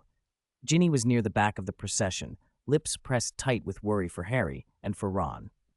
Hermione stuck close to Loren, frowning slightly. "Harry and Ron left the Death Day party early," she said. "They must have found something. When they return, we'll ask them carefully." "Don't worry," Loren muttered. "With the headmaster here, nothing will happen." He suspected the opposite. Luna Lovegood drifted up to them, still holding hands with a companion, wearing a roughly carved pumpkin lion mask that looked very much like Hagrid's handiwork. In her soft, otherworldly voice, she asked, "It will be all right, won't it?" Lauren's gaze dropped to Luna's silvery eyes. She had seen something others hadn't, something telling her Madame Norris was not dead but petrified. Luna's features were pale and slight, her eyes seeming larger than usual, and the way she asked the question hinted she could perceive things differently. Loren nodded. "With Headmaster Dumbledore here, yes, we'll be fine." Hermione tilted her head at that answer, sensing something odd in the way he had said it. Back in the Gryffindor common room, a knot of students sat on sofas waiting for Harry and Ron, eager for news.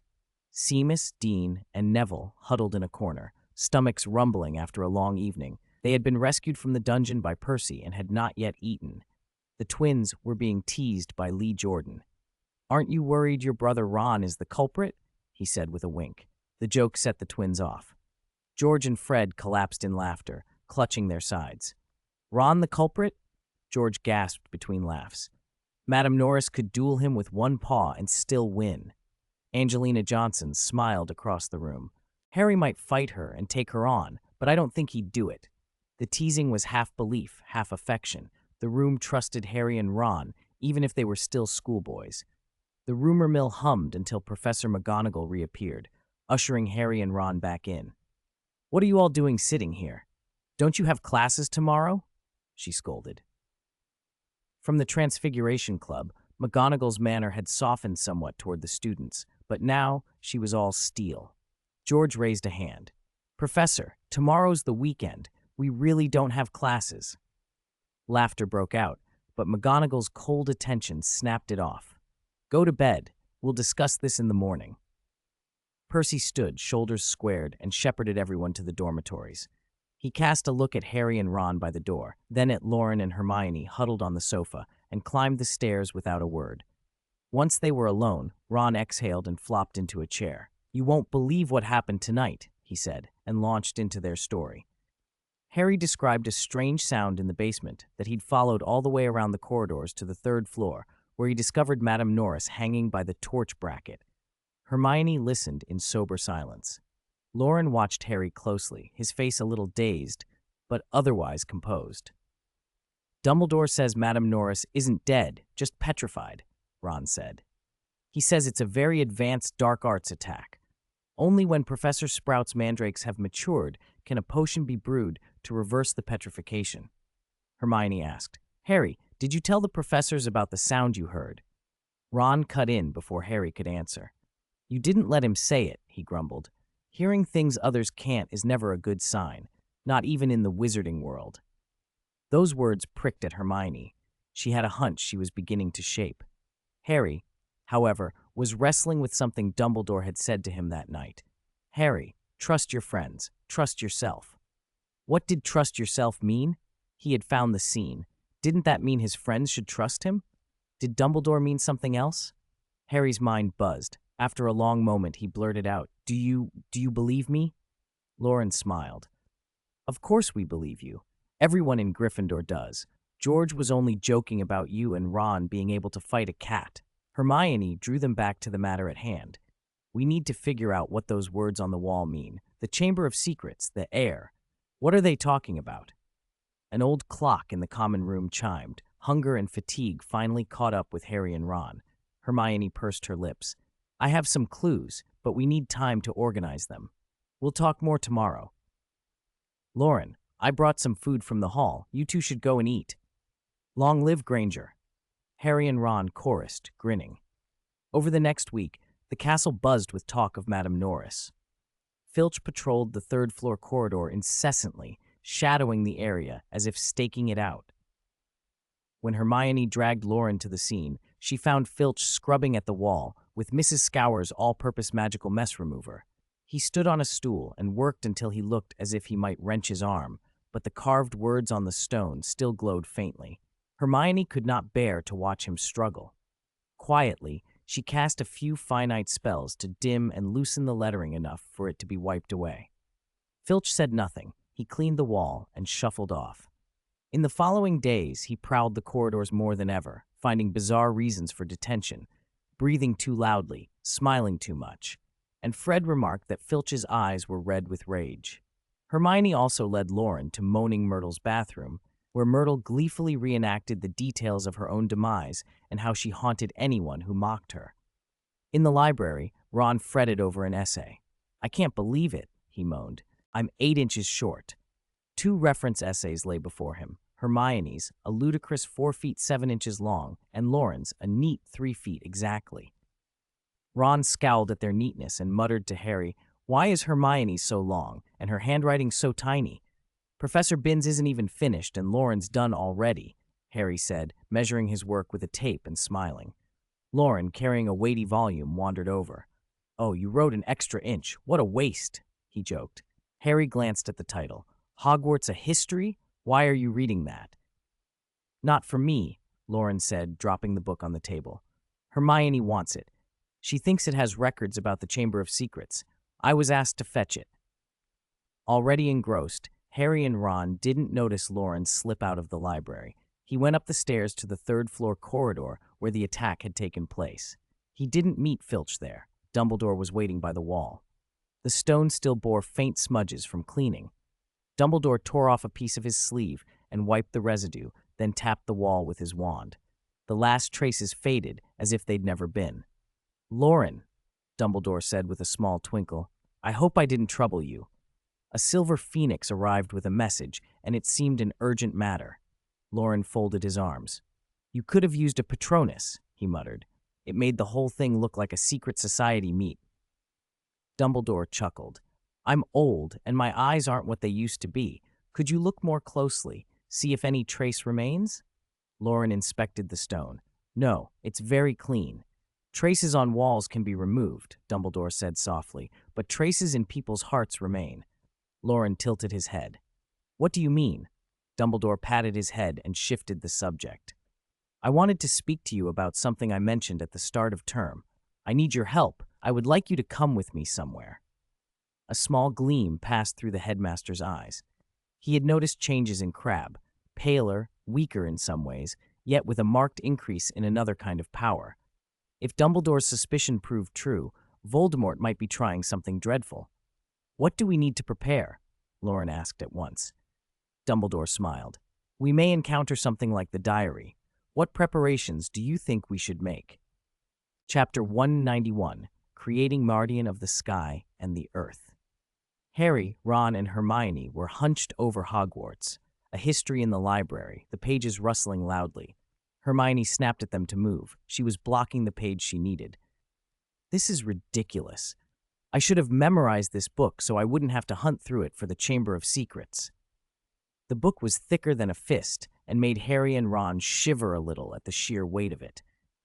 Hermione, who knew the book as if it were brain tissue, flipped to the right place in seconds and read aloud the passage under the legends about Salazar Slytherin. Slytherin and Godric Gryffindor fought bitterly over whether to admit Muggle-born students. Ravenclaw and Hufflepuff sided with Gryffindor. Slytherin left the school, and before he went, he built a secret chamber in the castle known only to him. He sealed the Chamber of Secrets so that only his true heir could open it, and set loose whatever horror he placed there to purify the school. She turned a few pages. There's only a brief note at the end, some sort of monster that only Slytherin's heir can control. Harry and Ron exchanged looks. Hermione was Muggle-born, exactly the sort of student Slytherin had tried to bar. Ron scowled. "That rotten old git," he said. Then, more seriously, "Hermione, don't go anywhere alone. Keep with someone, always." Harry remembered Loren was also Muggle-born and added, "We'll protect you. Don't worry." Hermione rolled her eyes, annoyed and amused. She rolled up the book and lightly smacked their heads with it.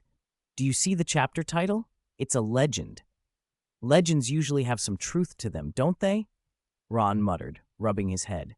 "Does it say what kind of monster it is?" Hermione asked, impatient. She found the marginal note and read it aloud. "Some kind of monster, controlled only by Slytherin's heir." "Monster?" Harry frowned. "Could that be the strange sound I heard that night?" "Only you heard it," Hermione said, eyes widening. She lowered her voice and glanced toward the stacks, suddenly uneasy. Harry felt an icy chill sweep over him, colder than the Death Day party night. His hands and feet tingled, and something pressed at his throat, making words come out with difficulty. "You mean Parseltongue?" Ron's face went pale. "Let's find an empty classroom," he whispered. "Somewhere no one can hear." Hermione snapped the book shut and shoved her essay into her bag. "I still have 2 inches left to write," Ron whispered, unable to stop worrying. Harry crumpled his notes, shoved them into his pack, and followed. They slipped into a deserted classroom off the corridor to the right of the library. "If it petrifies people, and it's snake-like," Hermione said confidently. "With those clues, we can find what's in the chamber."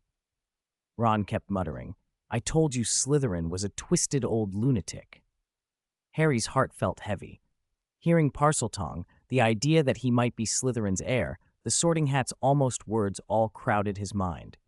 When the hat had been on his head a year ago, he'd heard a little voice in his ear. "You could be great. Slytherin will help you to greatness." He had tried to dismiss it with Dumbledore's gentleness, but the memory lingered. "Do you believe I'm not Slytherin's heir?" he asked finally. "I can speak Parseltongue, and the hat almost put me in Slytherin." Ron looked confused. "Why wouldn't we believe you? We were there that night." Hermione didn't answer that directly. "I'm going to the library to look up some creature identification books. If you're free, come help me organize the research." She left, and Harry felt the pressure lift. They followed her with a little more ease. "I think Malfoy's comment was suspicious," Harry said. "He was the first to jump out." On the other side of the castle, Dumbledore led Loren into the headmaster's office. The round room was familiar. Strange silver instruments on long-legged tables rotated and puffed now and then. The portraits of past headmasters and headmistresses dozed in their frames. Fawkes, though, looked ill. The phoenix perched on his gilded branch, dull and ragged, a third of his feathers gone, showing a bare, bumpy skin beneath. Loren had always found the bird a little ugly. Now it looked worse. Fawkes tried to rouse himself and croaked hoarsely at Loren, then shrank away and tucked in its wings, the sad little scrapes of a dying creature. With a small, pitying noise, Another handful of feathers floated down. Is Fawkes going to be all right? Loren asked. He's being stubborn about his rebirth, Dumbledore said with a helpless smile. Won't go into his chick form yet. I expect it will take until around Christmas. Dumbledore poured 2 cups of tea and gave one to Loren. He took a long, hesitant sip. After a silence, he said, Loren, you know about Horcruxes, don't you? Loren had expected this. Yes, Headmaster. The diary was a Horcrux. The Ravenclaw diadem is probably one too. He must have more. I've kept it to myself. Dumbledore relaxed a touch. Over the summer, I visited Bob Ogden. He used to work in the Department of Magical Law Enforcement and handled cases about Voldemort's mother's family. He's very old now, but lucid enough to talk.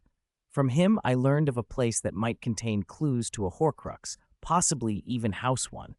I meant to investigate it alone, but then I felt I should take you. Loren listened, tea cooling in his hand. Dumbledore, as always, had a tendency to detour into the amusing detail. On a clear moonlit night, I was adding chocolate to my cocoa. Our house elves never add enough chocolate. Loren cut in, deadpan. Next time, Headmaster, you can skip straight to the point. Dumbledore just smiled.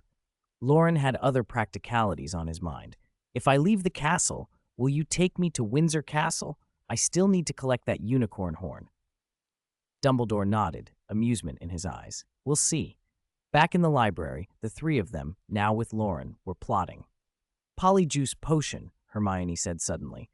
We can assume it was a Slytherin student, probably Malfoy. If we disguise ourselves, we can get information. Turn into Malfoy's 2 cronies and listen in, Ron said excitedly. Hermione did the calculations aloud. We'll have to break about 50 school rules. Loren listened for a moment, then leaned forward. Hermione, if you're being threatened, blink, he said, half joking. Hermione swatted his arm. Don't be ridiculous. We need the recipe. It's in most Patenti potions in the restricted section, she went on. We'll need permission to borrow the book. Loren stared at her a beat, then said quietly, Why not just sneak in at night and copy it? Hermione froze. She was still the sort of student who felt breaking rules was wrong, but the 3 exchanged glances and came to the same conclusion. Midnight felt like the only choice. That night, the common room was empty. Harry and Ron crept into Loren's dorm and, barefoot, bundled him up in a blanket, pinching the corners shut so he couldn't squeal. They carried the heavy bundle down and found Hermione waiting in a chair by the portrait hole in her sky-blue pajamas. He's all yours, Harry said, dropping the bundle. Loren squirmed, muttering until Hermione grabbed him by the shoulder and dragged him along. He complained the whole way in a high, petulant voice. Hermione tightened her grip and he fell silent. The restricted section smelled of dust and old magic. Hermione lit a small lamp and drew most Patenti potions down. She copied the Polyjuice potion recipe. Lacewing flies brewed 21 days, knotgrass gathered at the full moon, powdered bicorn horn, shredded boomslang skin. The last 2 would be the hardest to find. Loren read the list over aloud, amused. He'd learned about Polyjuice from Snape last year and could recite parts of it without thinking. He hadn't said anything earlier because he liked teasing Hermione. Now, in the hush of the stacks, he kept quiet so as not to get a cuff. A faint sound came from behind one of the shelves. Harry and Loren turned, wands up. They crept left and right, flanking the shelf, and burst out together. Only empty air met them. Hermione stepped forward and touched the books. I heard it too. Maybe these books make noises. The restricted section did have a habit of being alive in odd ways. With nothing else there, they finished copying the recipe and slipped back to the common room, planning as they went what they would do for the hard-to-find ingredients.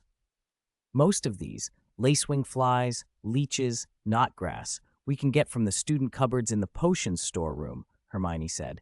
But powdered bicorn horn and boomslang skin, they're in Professor Snape's storeroom, Loren said. He's been researching new recipes and has collected his own supplies separately. You won't find those in the student cabinets. Never mind, Hermione said, and glared at him. You aren't going to stoop to our level, are you? I'm acquiring things legitimately, Loren protested. I haven't broken any rules. You were out after curfew, Harry said. You coerced me, Loren shot back, looking very self-righteous. They walked back through the portrait hole laughing, and Harry felt, all the way, a prickle of being watched. He could never quite shake that sensation at night. It vanished inside the portrait hole like someone's eyes had been shut behind it. A few days later, in Myrtle's bathroom, they set up a cauldron and began the long brew. Loren opened his suitcase and set out a full kit, 10 sets of every required ingredient. No one asked how he had come by them. They all knew he had a way with Snape. Hermione counted with a satisfied smile. 10 full batches meant they wouldn't have to fail and have only one chance. "Why are we doing this in the girls' bathroom in broad daylight?" Ron whispered, leaning against the wall and glancing nervously at the door. Being caught would be awful. "No interruptions," Hermione said, and started to add lacewing flies to the boiling water. Harry watched the cauldron and asked how long it would take. "Lacewing flies brewed 21 days, she replied, counting the rest. "It'll take about a month." A month. Harry's voice rose until he realized where they were. If Malfoy really is the heir, a month is more than enough time for him to get half the Muggle-born students into the hospital. Loren shrugged. The hospital wing can handle it. Besides, brewing properly is safer. Hermione smiled despite herself at Harry's horrified expression. Ron clapped him on the shoulder. "Focus on Quidditch. If you can knock Malfoy into the hospital wing during Saturday's match, we'll call that professional intervention." Harry's face lit up. Quidditch practice, he remembered. He ran off with Ron, while Loren stayed to teach Hermione the finer points of stirring, a pause after every 15 turns, he instructed, which could shave a few days off the brew. Days slipped by, practice for Harry, brewing for Hermione and Loren, lessons, and the occasional scrape in herbology. The commotion from Madame Norris's petrification faded and the castle grew stiller, until Saturday arrived, the first Quidditch match of the year, Gryffindor versus Slytherin. Harry woke before dawn, restless. He went down for breakfast to find the rest of the team already there, silver plates half empty and faces serious. Wood gave them a stirring speech. Harry heard only, in his head, must win. The Quidditch pitch was humid and the stands full. The whistle blew. The match blurred. Someone shouted that the bludgers were acting strangely. One smashed into him, and then rain and the cry of Lee Jordan. He felt wood smoke and the sting of a bludger, and then a sudden weightless grasping for the snitch. Then sound went fuzzy. A bludger struck him hard.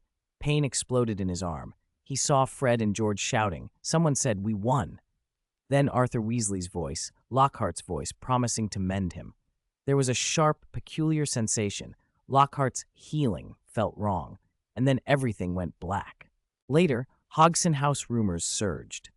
Lockhart claimed he'd performed a rare charm to extract bone fragments from Harry's arm to prevent splinters from traveling into his bloodstream, an elaborate explanation. Luna claimed Lockhart had used bone-eating insects. The truth, Ron told them from the hospital wing, was that Lockhart had made a mess of a simple fracture that Madame Pomfrey could have fixed in a second.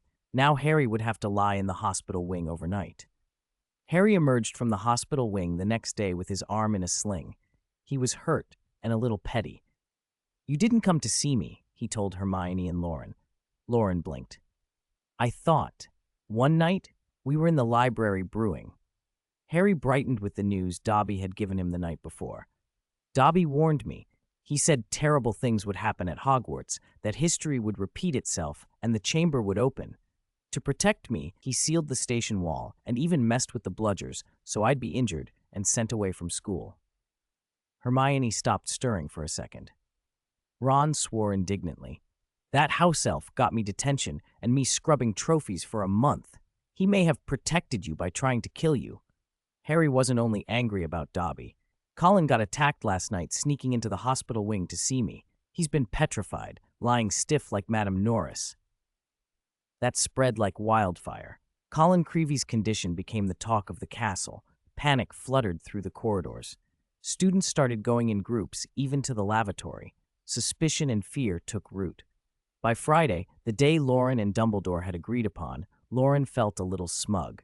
He thought no special preparation was necessary, best to be close to the headmaster and trust him. Dumbledore stood by the perch behind his desk, idly plucking a few of Fawkes's loose feathers, trying to nudge the phoenix toward rebirth. Loren watched in silence. The thought that Fawkes was trusting the wrong person crossed his mind as Dumbledore put on a black velvet derby hat and smiled at him. "Let's go," Dumbledore said. They set off. 192. Gunter's Old House. On a hill on the south bank of the Thames, a venerable castle town of granite rose from the landscape. A sweep of green grass rolled out from the castle gates as far as the eye could see. The crisp wind filled the lungs and made people slow their steps, taking in the late autumn trees. Dumbledore walked with his collar turned up in a brown satin trench coat, an easy expression on his face. Loren's wide magic robe had been transfigured into a plain black jacket. The two looked like an ordinary father and son pair of tourists enjoying the grounds on a weekend. Even though Dumbledore had adopted a middle-aged appearance, he did not hurry.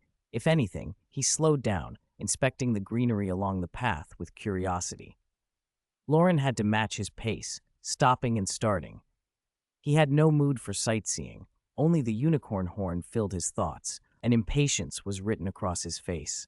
After nearly half an hour, with still half the long road to the castle left, Loren could not hold back.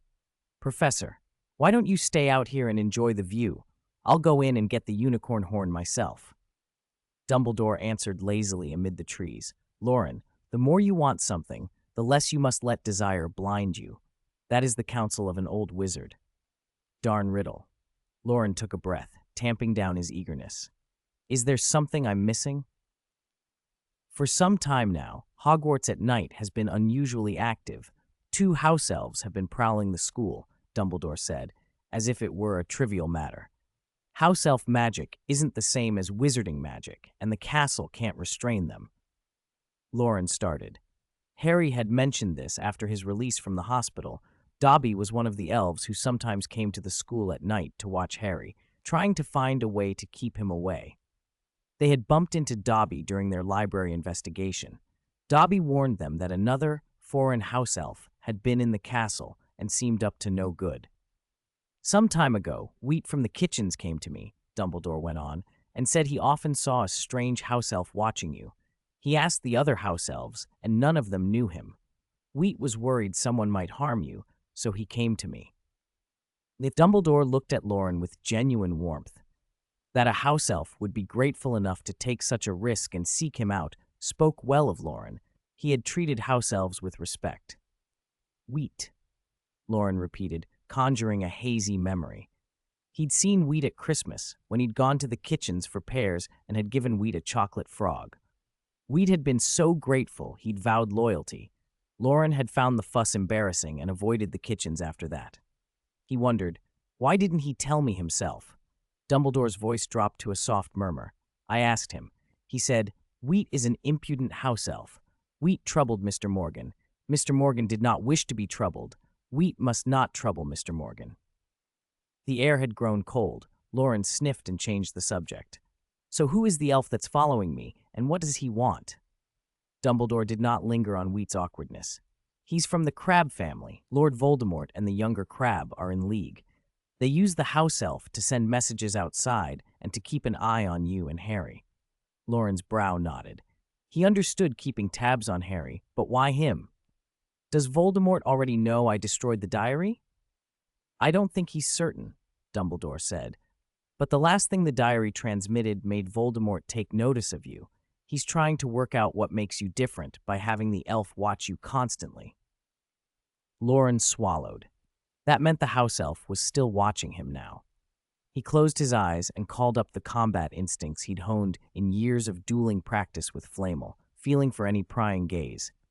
He could pick out the elf's attention from ahead of him. Nothing extraordinary, no magic signature, just a persistent look. Usually Loren ignored such attention.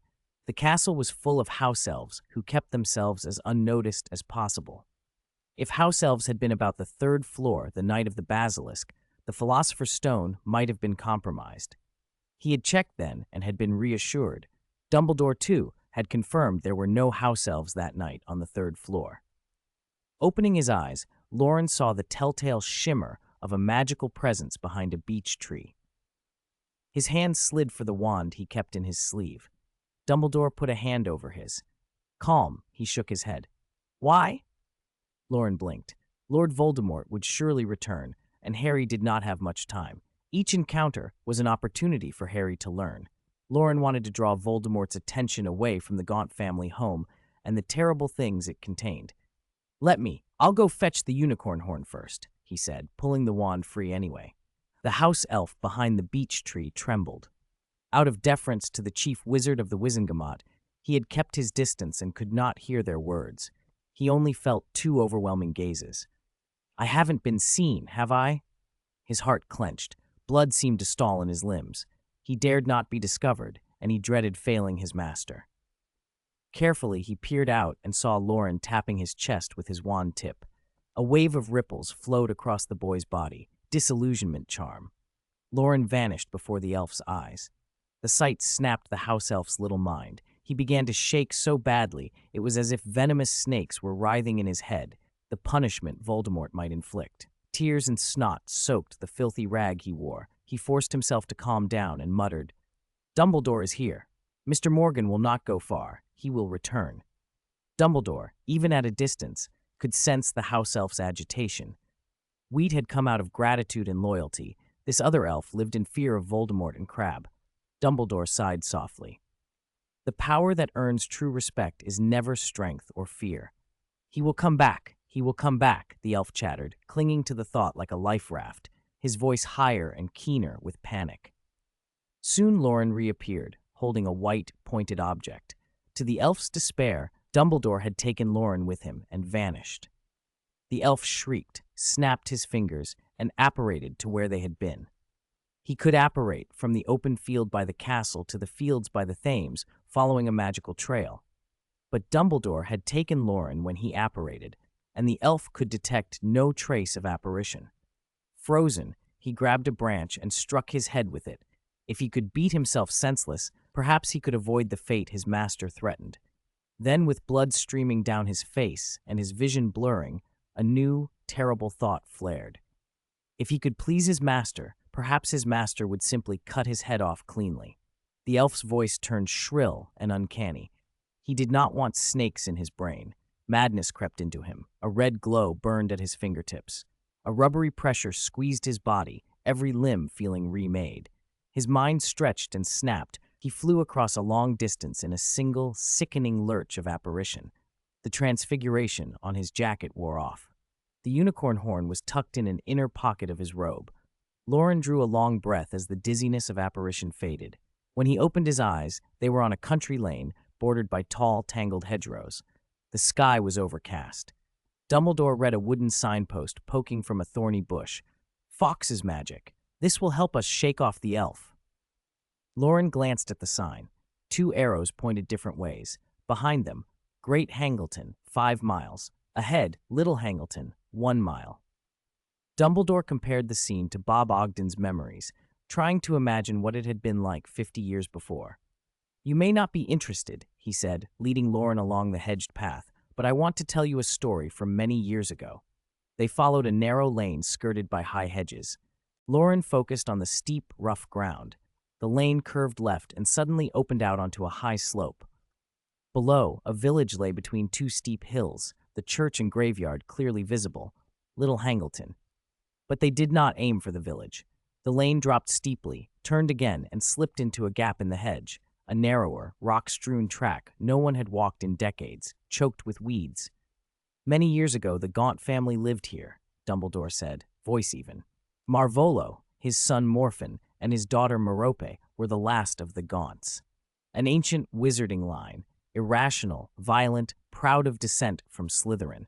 They were indeed descended from him, but by the time it came to them, the family's wealth had dwindled to nothing. They picked their way through a pitch-dark stand of trees where tangled roots made the footing treacherous and the canopy shut out the sky. Rustling overhead, Loren glimpsed fat snakes coiled among the branches. Morphin attacked a Muggle squire's son, Tom Riddle, Dumbledore continued. When Mr. Bob Ogden came to summon him, Marvolo and Morphin resisted the Aurors, injuring ministry officials, and both were sent to Azkaban.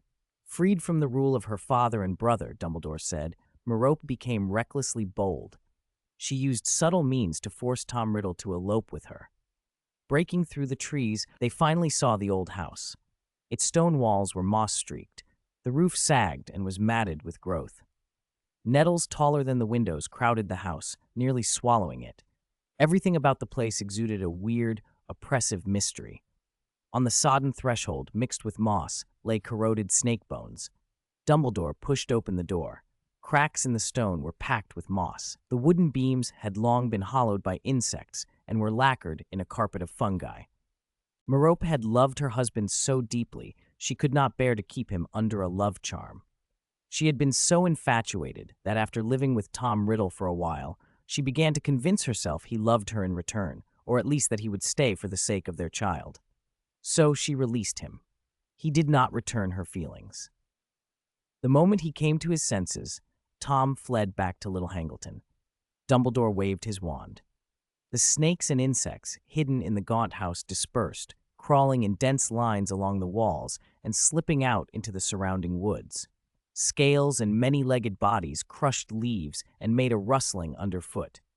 Loren huddled behind Dumbledore as they stepped into the three-room house. The large central room, both kitchen and living room, had two doors leading off it. The soot-stained fireplace was broken and chipped. A dirty armchair held corroded snake bones. Dust lay thick on the table. A rusty, moldy pot sat on the floor, and a pile of filthy pans crowded a wall shelf. After old Tom Riddle abandoned her, Dumbledore said, a pregnant Merope drifted alone in London. She needed money, warm clothes, food for the child. In the end, she sold Slytherin's locket. It fetched 10 galleons. Loren blinked. 10 galleons? Even a muggle toilet used by Slytherin would be worth more than that. She was a witch. Why didn't she use magic to get food? Dumbledore shrugged, thoughtful.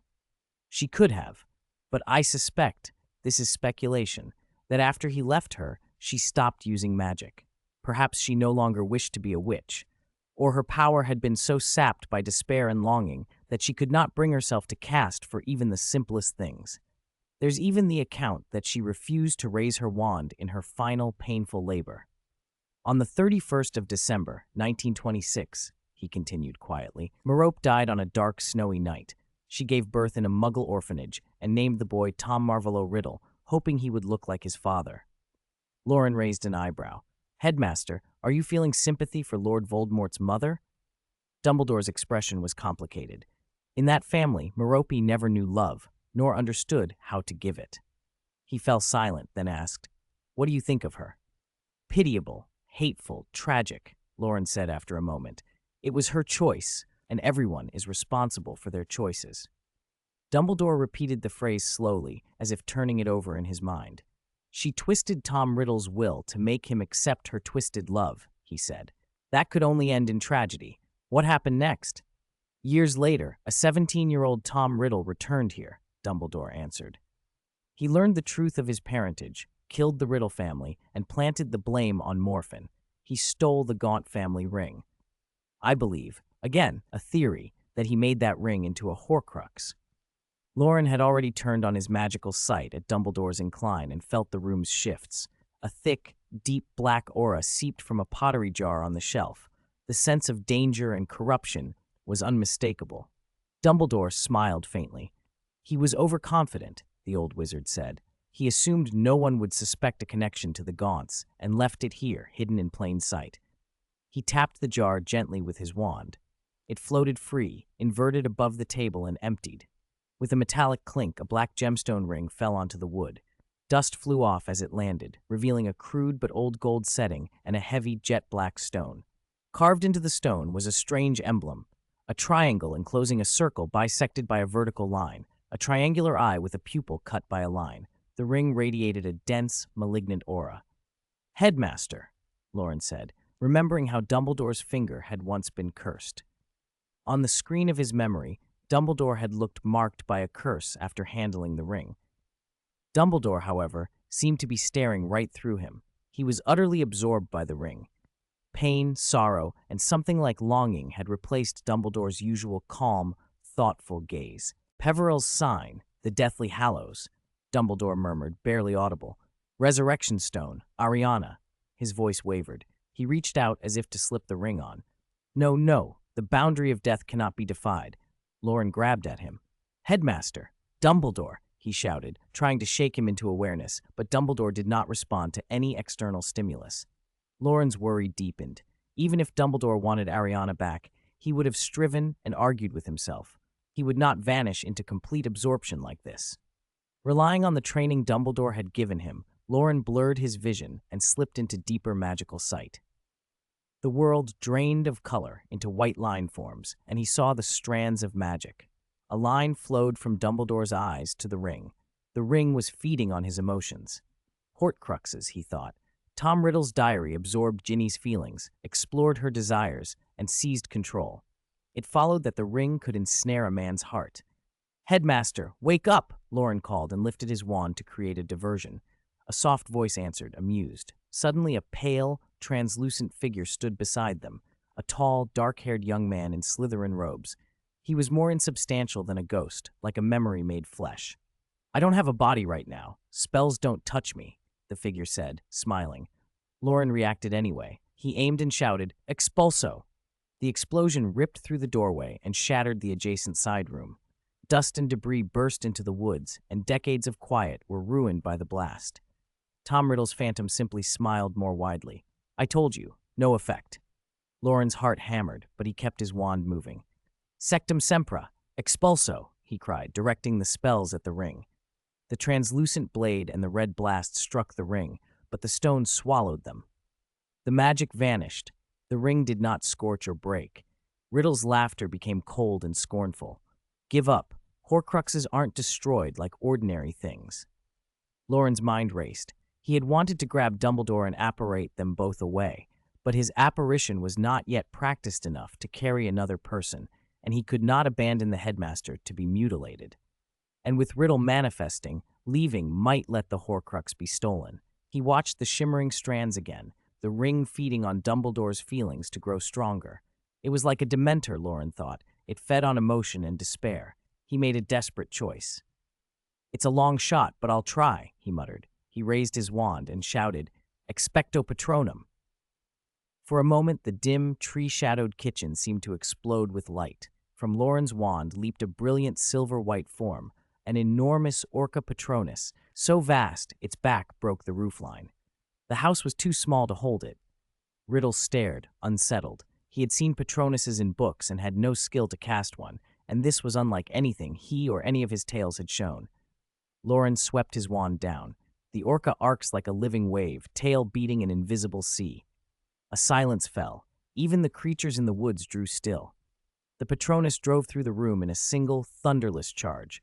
The silver light engulfed the phantom, the ring, and the white-bearded headmaster. Loren felt the pressure of the spell itself, like a ripple in another dimension. When the light faded, Dumbledore blinked and sat up.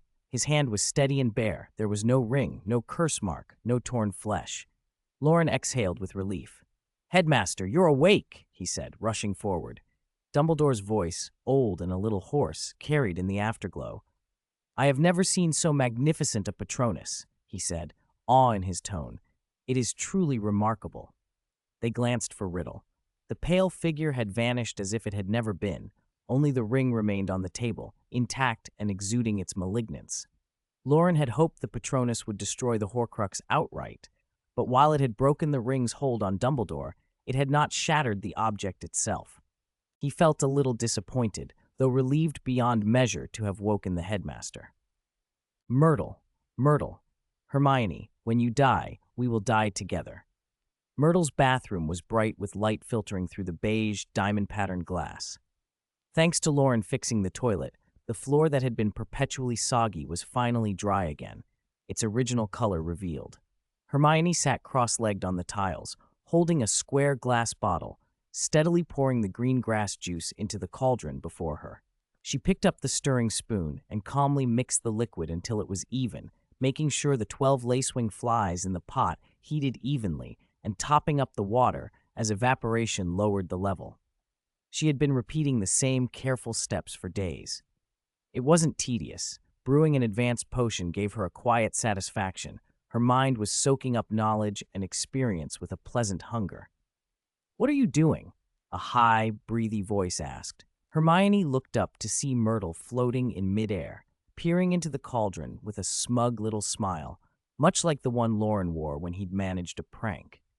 Hermione felt a flush of embarrassment. This was the first time she'd seen Myrtle alone. Before, Myrtle had always been with Loren. Doing something illicit on someone else's haunt, Hermione felt caught and ashamed. They had intended to tell Myrtle about their plan to brew the polyjuice potion, but Myrtle had been absent the past few days, and they never had the chance. "We were going to tell you," Hermione said, then, curious, she added, "I always thought you stayed in the stalls. Where have you been these past few days?" "Heh!" Myrtle giggled with excited glee. "Did you know there's a bathroom on the 6th floor for prefects and Quidditch captains only?" "A bathroom for prefects and captains?" Hermione repeated blankly. "Is it special?" Hermione hadn't bothered much with her hair these last days. Her thick curls framed her face, and a faint wariness creased her voice.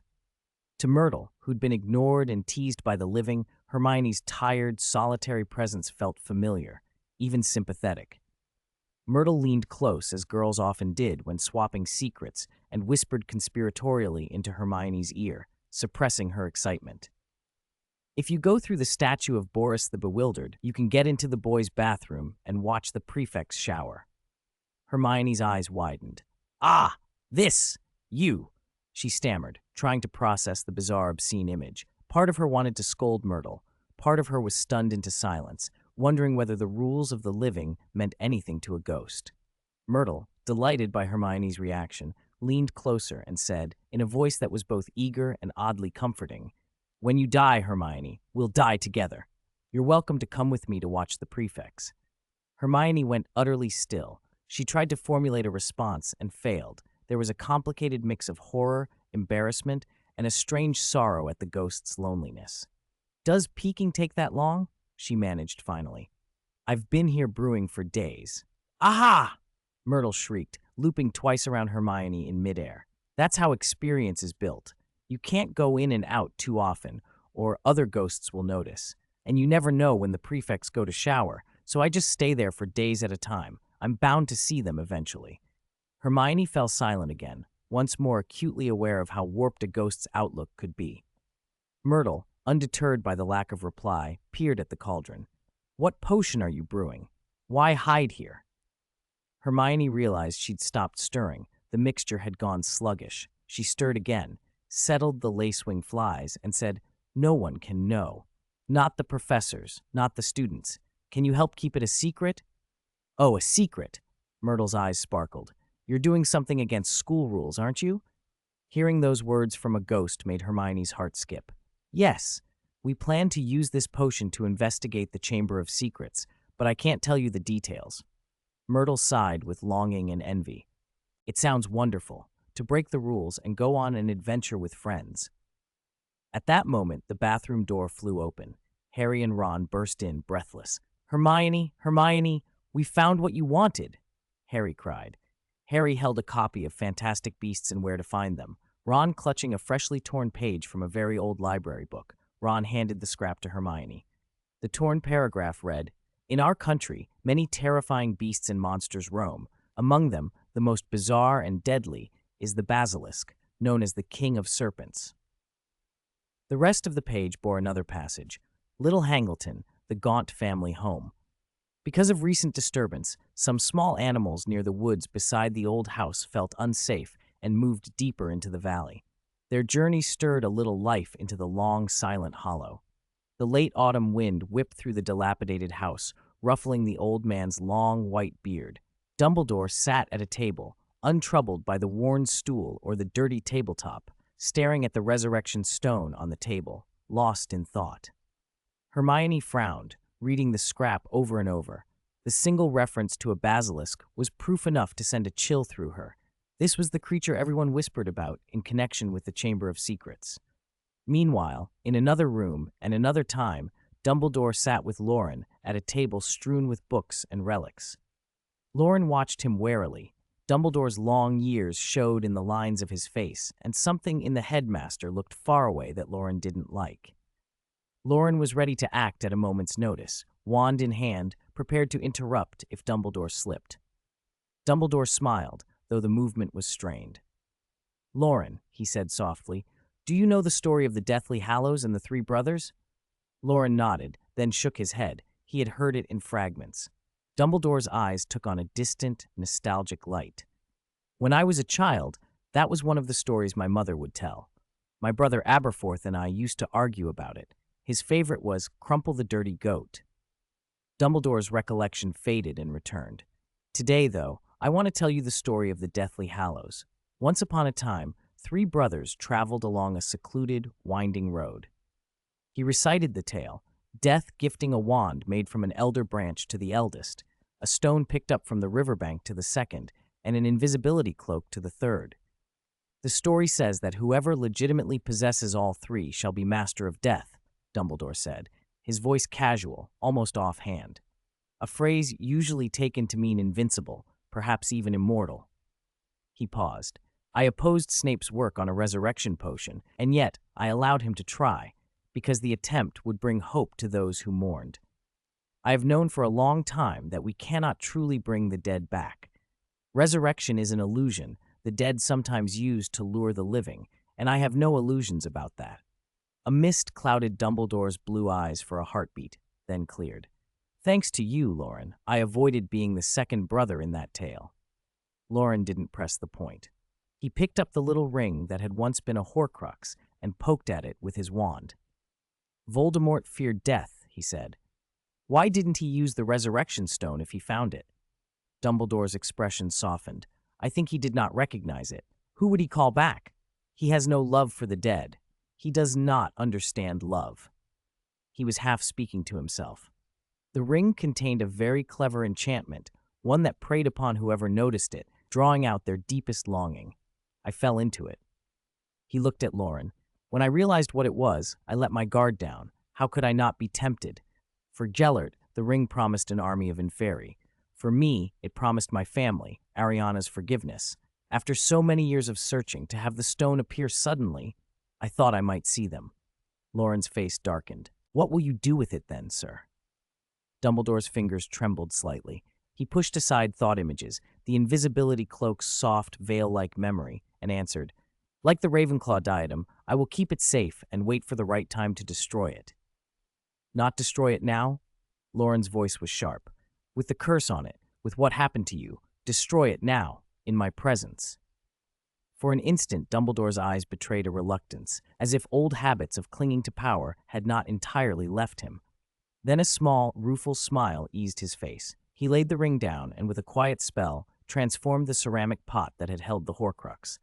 The pot's fired surface rippled as if melting, folded inward until it became a seamless, dark stone sphere. Dumbledore took Loren's hand and placed the smooth black orb into it. Although you doubt me, I trust you, he said. It is not yet time to destroy the Horcrux. Guard this until the moment comes. Loren stared at the stone in his palm, bewildered. A resurrection stone, encased and entrusted to him, was an impossible thing to grasp. He blinked and searched Dumbledore's face, trying to read the old man's intent. Not only transfiguration, Loren said, holding the dark stone sphere in both hands and peering at its surface as if he could see through stone. The lower layer of the shell is engraved with alchemical wards, seals, and protections. There are only two clean ways to open this and retrieve the resurrection stone intact. Dumbledore unseals it himself, or someone whose mastery of both magic and alchemy exceeds his. Not absolute, he added. Fiendfire or the Gryffindor sword could pry it open, but they destroy the stone with the shell. After the trip to the Gaunt House, Loren hadn't followed Dumbledore straight back to Hogwarts. Since he was technically out of school, he'd taken the weekend to go home. Lockhart's memory charm lesson was scheduled for Saturday evening. He could be back at the castle by Sunday afternoon. Loren, dinner's ready, Bates called from the dining table. Bates set out wooden bowls and spoons, a steaming pot of wheat porridge made with goat's milk, smoked lamb, and a plate of tiny wild berries in a dozen colors. He smirked with the triumph of someone who had traded hard work. Wendell and I found these when we were fishing. I swapped all my fish for them. Loren grabbed a handful and shoved them into his mouth. His face puckered instantly. Pfft, don't pick these again. These are sour. You're just picky. Wendell and I tasted them first. Bates scooped a mouthful with his big hand and forced it in. His expression went fierce as the juice hit, veins standing out in his neck. Not sour, he lied, swallowing with difficulty.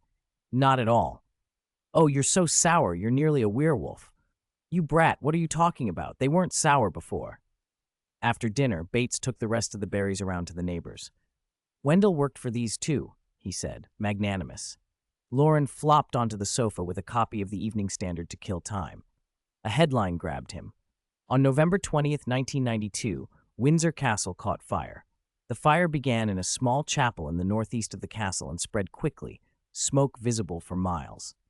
More than 200 firefighters battled the blaze. Prince Andrew, in residence at the time, joined the human chain to save artifacts. The world's largest single-piece Victorian carpet was rescued. Buildings including Brunswick Tower, the private chapel, St. George's Hall, the Crimson Drawing Room, and Chester Tower suffered severe damage. The roof of St. George's Hall collapsed. 6 famous paintings were destroyed. Losses ran into the tens of millions. No casualties were reported. The timing was too neat. According to his reckoning, he and Dumbledore had left Windsor just before the fire broke out. He had no idea what fire safety measures the castle kept, or what could plausibly have started such a blaze. No clues, no evidence, just coincidence piled on coincidence. He didn't need to puzzle long to suspect the house elf. He had taken the only unicorn horn in the castle that connected to the magical world. The house elf had no reason to burn his home down, but for a magic-wielding house elf, reason might not be necessary. It could be as casual as the time Loren had stepped on a grasshopper while herding sheep years ago. No intent required. Looking at the color photographs of firefighters and smoke in the paper, Loren's feelings were complicated. To Muggles, a house elf could be as inexplicable and terrible as a natural disaster. To the magical community, Muggles were fragile, like grasshoppers to be crushed underfoot. Human society, in the eyes of that world, could seem like lambs awaiting slaughter. He couldn't arrest the house elf. Muggles had no court for such a thing. The thought nagged at him, then receded as the next day's chores took over. With a shovel and hoe far taller than he was, Loren spent the morning digging holes in Bates's backyard and planting several short paulownia trees. Proper work done without magic, like a Muggle. He squatted beside the last freshly filled mound, while Bates lugged the hose and poured water over the roots. "Are you sure that's how you water them? We're transplanting trees, not sowing wheat. You won't drown them, will you?" Bates didn't look up. 2 weeks ago, the mayor went to Hyde Park for a tree planting event. Wendell took me. That's how they do it.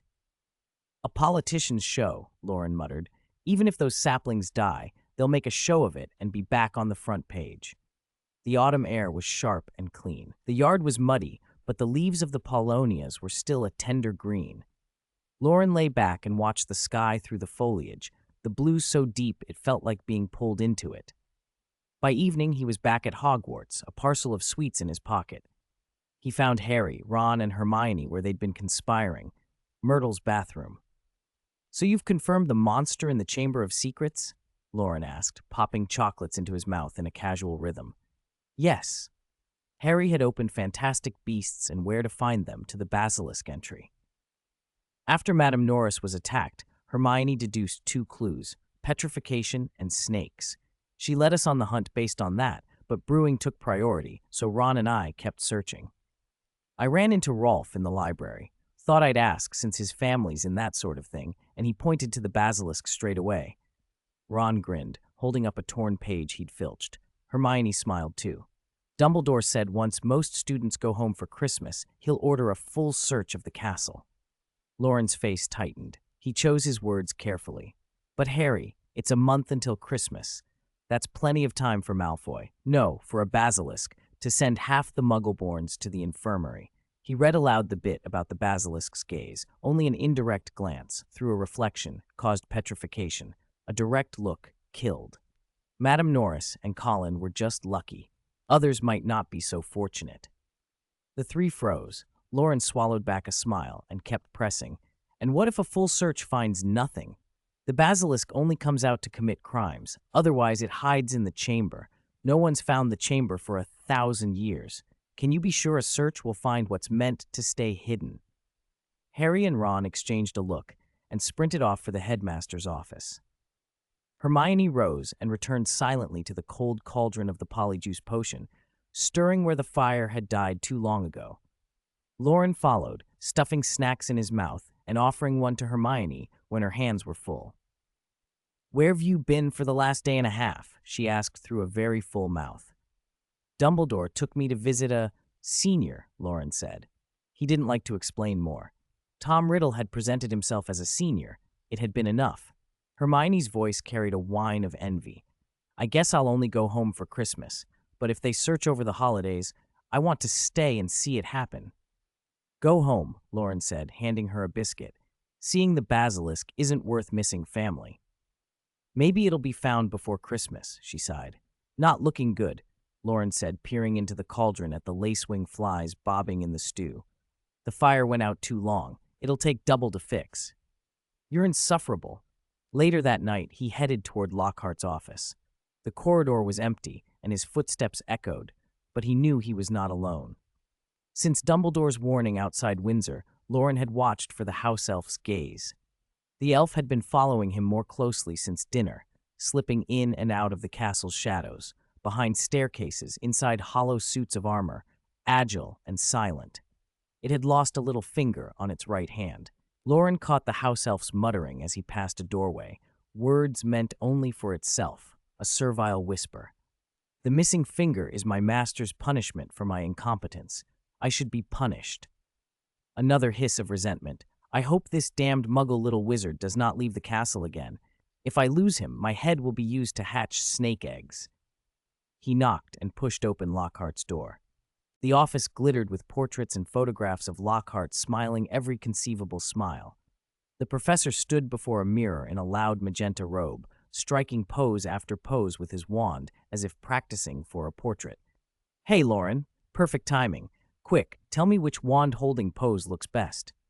"Whichever one's easiest for casting," Loren said, dry. Lockhart didn't care for practical answers. "You saw the common room notice, right? Tomorrow night at 8, I'm starting the first dueling club in the Great Hall." Loren hadn't been to the common room since he'd been home, so he hadn't seen it. He thought of Lockhart's so-called career club. "Are you still running the careers club?" he asked. "Oh." Lockhart stammered, then recovered with the same self-satisfied spin he used on everything. He insisted he'd handed his material to the house deans and declared he hadn't been at Hogwarts long anyway. He was an adventurer, a restless wind. "But don't worry," he said, clapping Loren on the shoulder. "I will teach you the memory charm." He poised his wand and began the evening's lesson with more flourish than pedagogy. 196. Forget everything. Since the witch Nemone Radford invented the memory charm, it had become an invaluable tool for keeping secrets. For years, wizards had used it to cover their tracks and hide the existence of the magical world. Over time, its use broadened. Memory charms concealed not only the world of magic, but private scandals and stolen adventures. Loren had begun learning memory magic over the summer. With Hermione's help, he had mastered legilimency and acquired a clumsy occlumency, gaining a first grasp of how mind and soul interacted.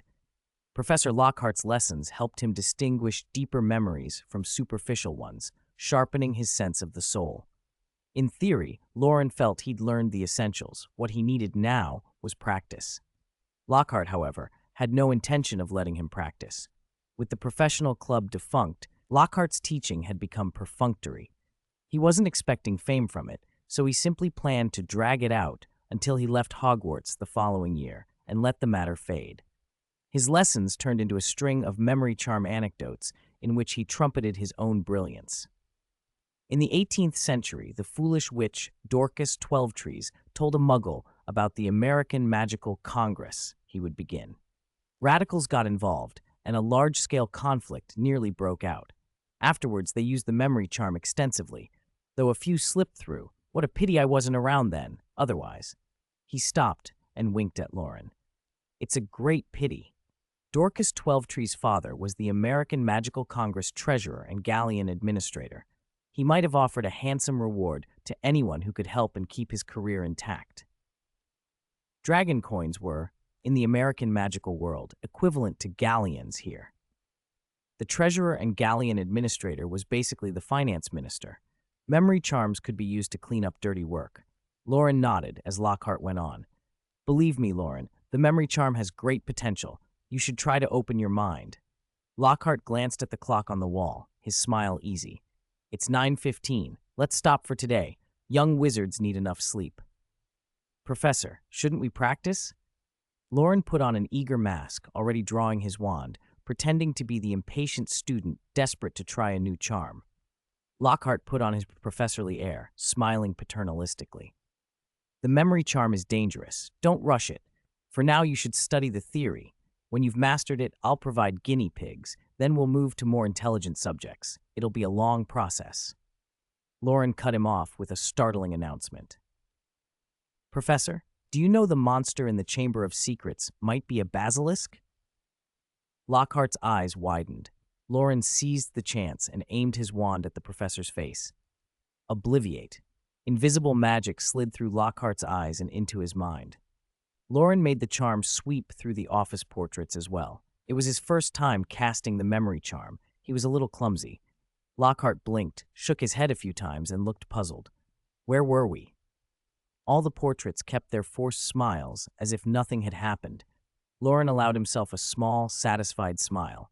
It had worked. He put his wand away with casual politeness. I just said that practicing the memory charm is very tedious and complicated, and I have other club commitments. I'm going to stop studying it. I won't be coming anymore. I'm really sorry, Professor Lockhart, Loren added, sincere in tone.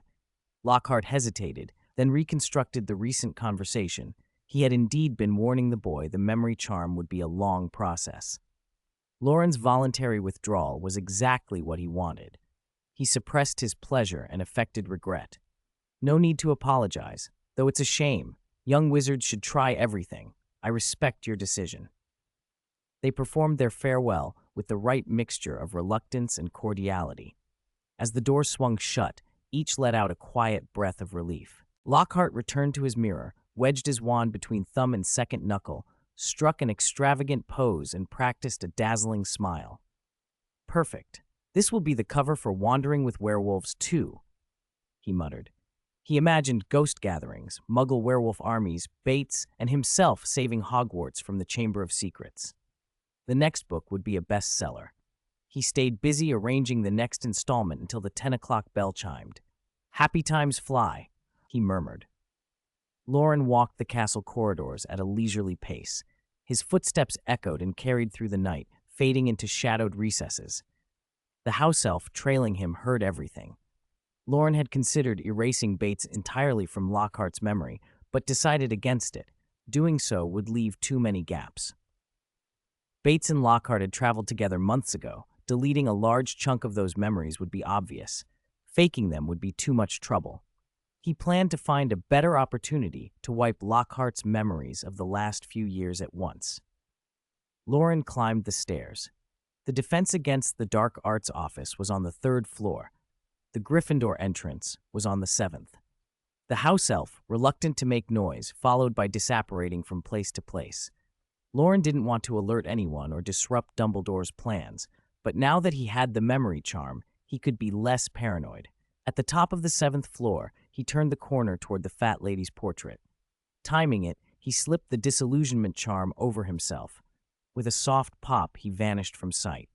In the dim landing, the house elf froze, its eyes bulging like tennis balls. It stared at the fat lady in panic. Where is he? Did that blasted muggle boy get in without the password? Impossible. Its head thumped against the wall with dull thuds, and its voice hitched into tears. I didn't see him enter myself. I'm useless. I failed my master's orders. Petrificus totalis. A binding spell hit the house elf between the eyes. A bluish-black pall washed over its form.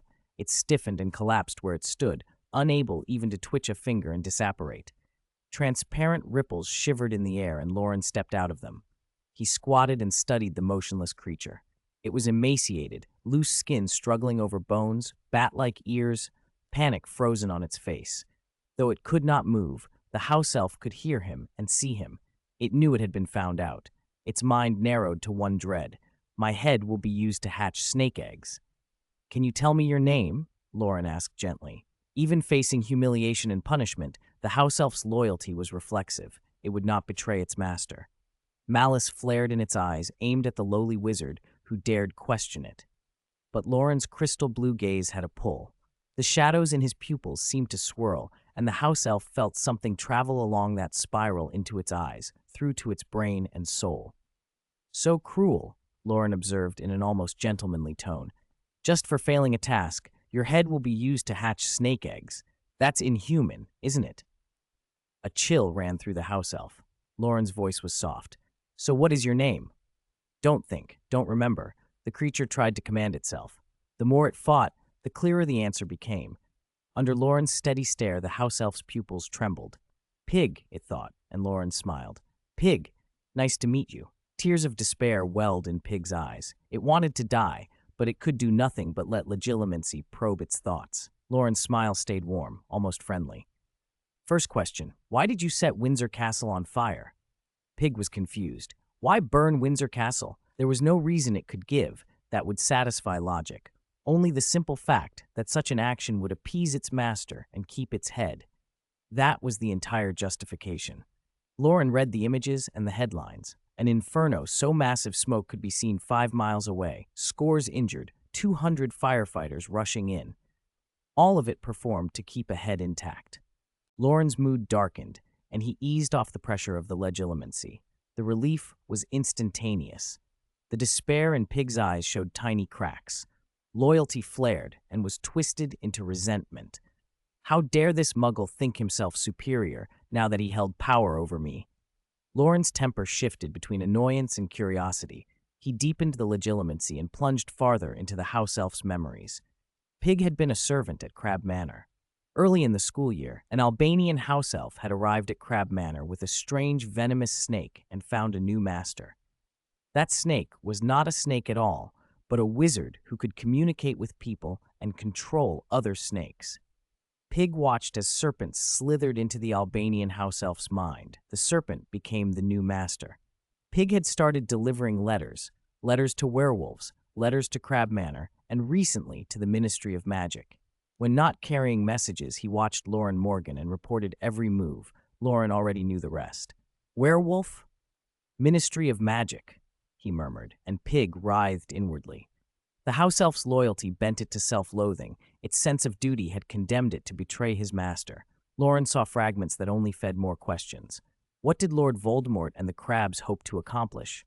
Was this part of Dumbledore's plan? Did Dumbledore know that the crabs were colluding with werewolves and the Ministry? The clues only tangled.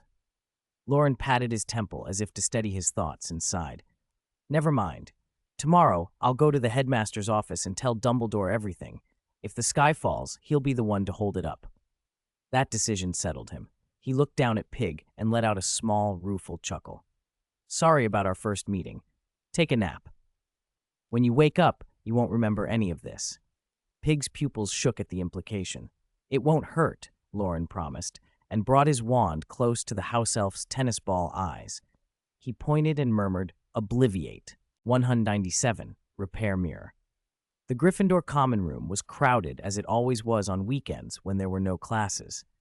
The news about the dueling club had kept the younger students awake all evening. They played games and argued excitedly about tomorrow's event. In one corner, Dean Thomas lay on the floor, closing one eye and aiming his single marble with a solemn seriousness. Seamus, pacing nearby, watched with anxious intensity, holding his breath and muttering, "Don't hit it, don't hit it." This was his last marble. He'd already lost 14, and if Dean's shot knocked this one away, Seamus would lose the whole round of gobstones. The marble still struck it. Seamus reached to cover his face, but the gobstones were faster. The winning marble squirted foul-smelling slime all over him. "Dean Thomas, you're dead," he said flatly, wiping his face. Again, around them exploding snap cards popped. Wizard chess pieces muttered at their players, and laughter filled the room. Hermione, Harry, and Ron sat by the window at a small table strewn with sweets and snacks. Harry chewed on a licorice wand, enjoying the sweetness. Watching Seamus's slimy face, he sighed and chuckled. "It's good to see everyone in better spirits. We haven't been this cheerful since Colin got attacked." Ron, riffling through the chocolate frog cards he'd just opened, pulled out one of Betty Bott and frowned. If they'd heard what Dumbledore said, they wouldn't be so happy. What did Dumbledore say? Loren strode over, sat down next to Hermione, and snatched some coconut ice cream from her. He swallowed quickly and made a face. Hermione patted his back and calmed him until his tension eased. Harry broke off his licorice wand in frustration. Dumbledore said that if they can't find the basilisk, Hogwarts may no longer be safe, and for everyone's protection, he might close the school. Ron protested. He also said that if it turns out the basilisk only attacks Muggle-born students, other heads of schools might only admit pure bloods once they take over Hogwarts. What kind of talk is that? Loren tried not to laugh. He knew Dumbledore could say anything to motivate people.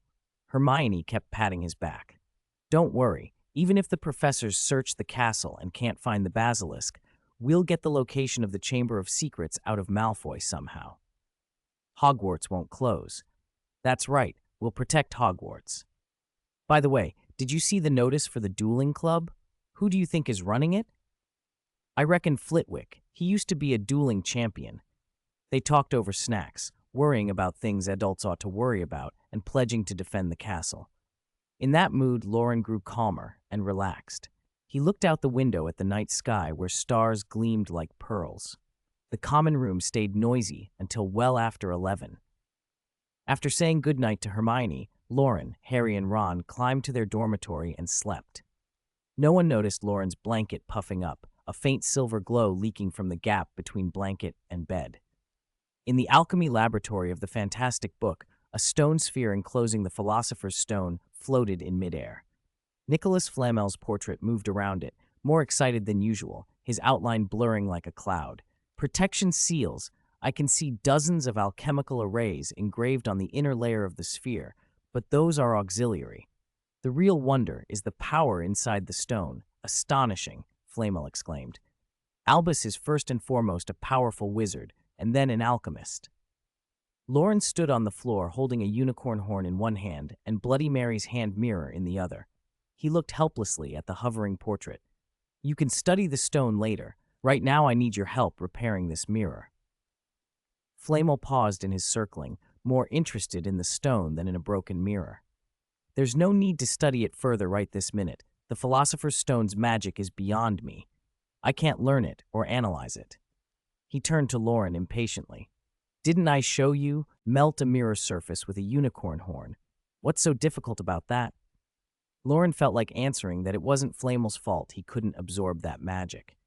Instead, he said, First, I don't have a furnace. Second, you said to add the Dementor Stone to the mirror surface, and you never showed me how. Flamel, losing interest, drifted back toward the stone sphere. Tomorrow, bring the fantastic book, the Philosopher's Stone, and a few other materials and call me in a place where no one can disturb us. Loren only managed to reply, Oh. Fatigue from late nights and intense legilimency work, sifting through house elf memories, had finally caught up with him. He slept through breakfast and didn't wake up until lunchtime. By then, the Great Hall was full. At the Gryffindor table, Hermione had collected several of Loren's favorites and set the plate in front of him. You went home last night, didn't you? You slept okay? Half a cup of hot milk revived him. Sort of, Loren said. My head's a bit slow after reviewing so much at once. Hermione handed him marmalade while she cut steak with a knife and fork. Are you coming to the dueling club tonight? It's in the Great Hall. I'll see. I have to refine something in the room of requirement this afternoon, so I might not make it. Loren dunked a croissant in the marmalade. Under the table, his storage briefcase held the fantastic book, the Philosopher's Stone, a unicorn horn, a Dementor Stone, the broken mirror, and some ores and silver ingots. Hermione's face lit up. Refining? What are you refining? Can I watch? Before Loren could answer, she deflated. Never mind. I've got to brew a potion this afternoon. She explained how potion making split into two parts. Active work during the day, watching and stirring, and slow simmering at night that required little supervision. She wanted to brew the polyjuice potion and was eager to get on with it. Loren patted her shoulder. Don't worry. I'll share as soon as I'm done. Will you be in the dueling club? Of course. If it's Professor Flitwick, he'll teach all sorts of techniques, Hermione said, tucking into her lunch. Later, in an empty room of requirement, Loren opened the fantastic book and laid it on the floor. He took out the Philosopher's Stone, the unicorn horn, the Dementor Stone, and Bloody Mary's mirror. "Flamel," he called. "Show me the furnace."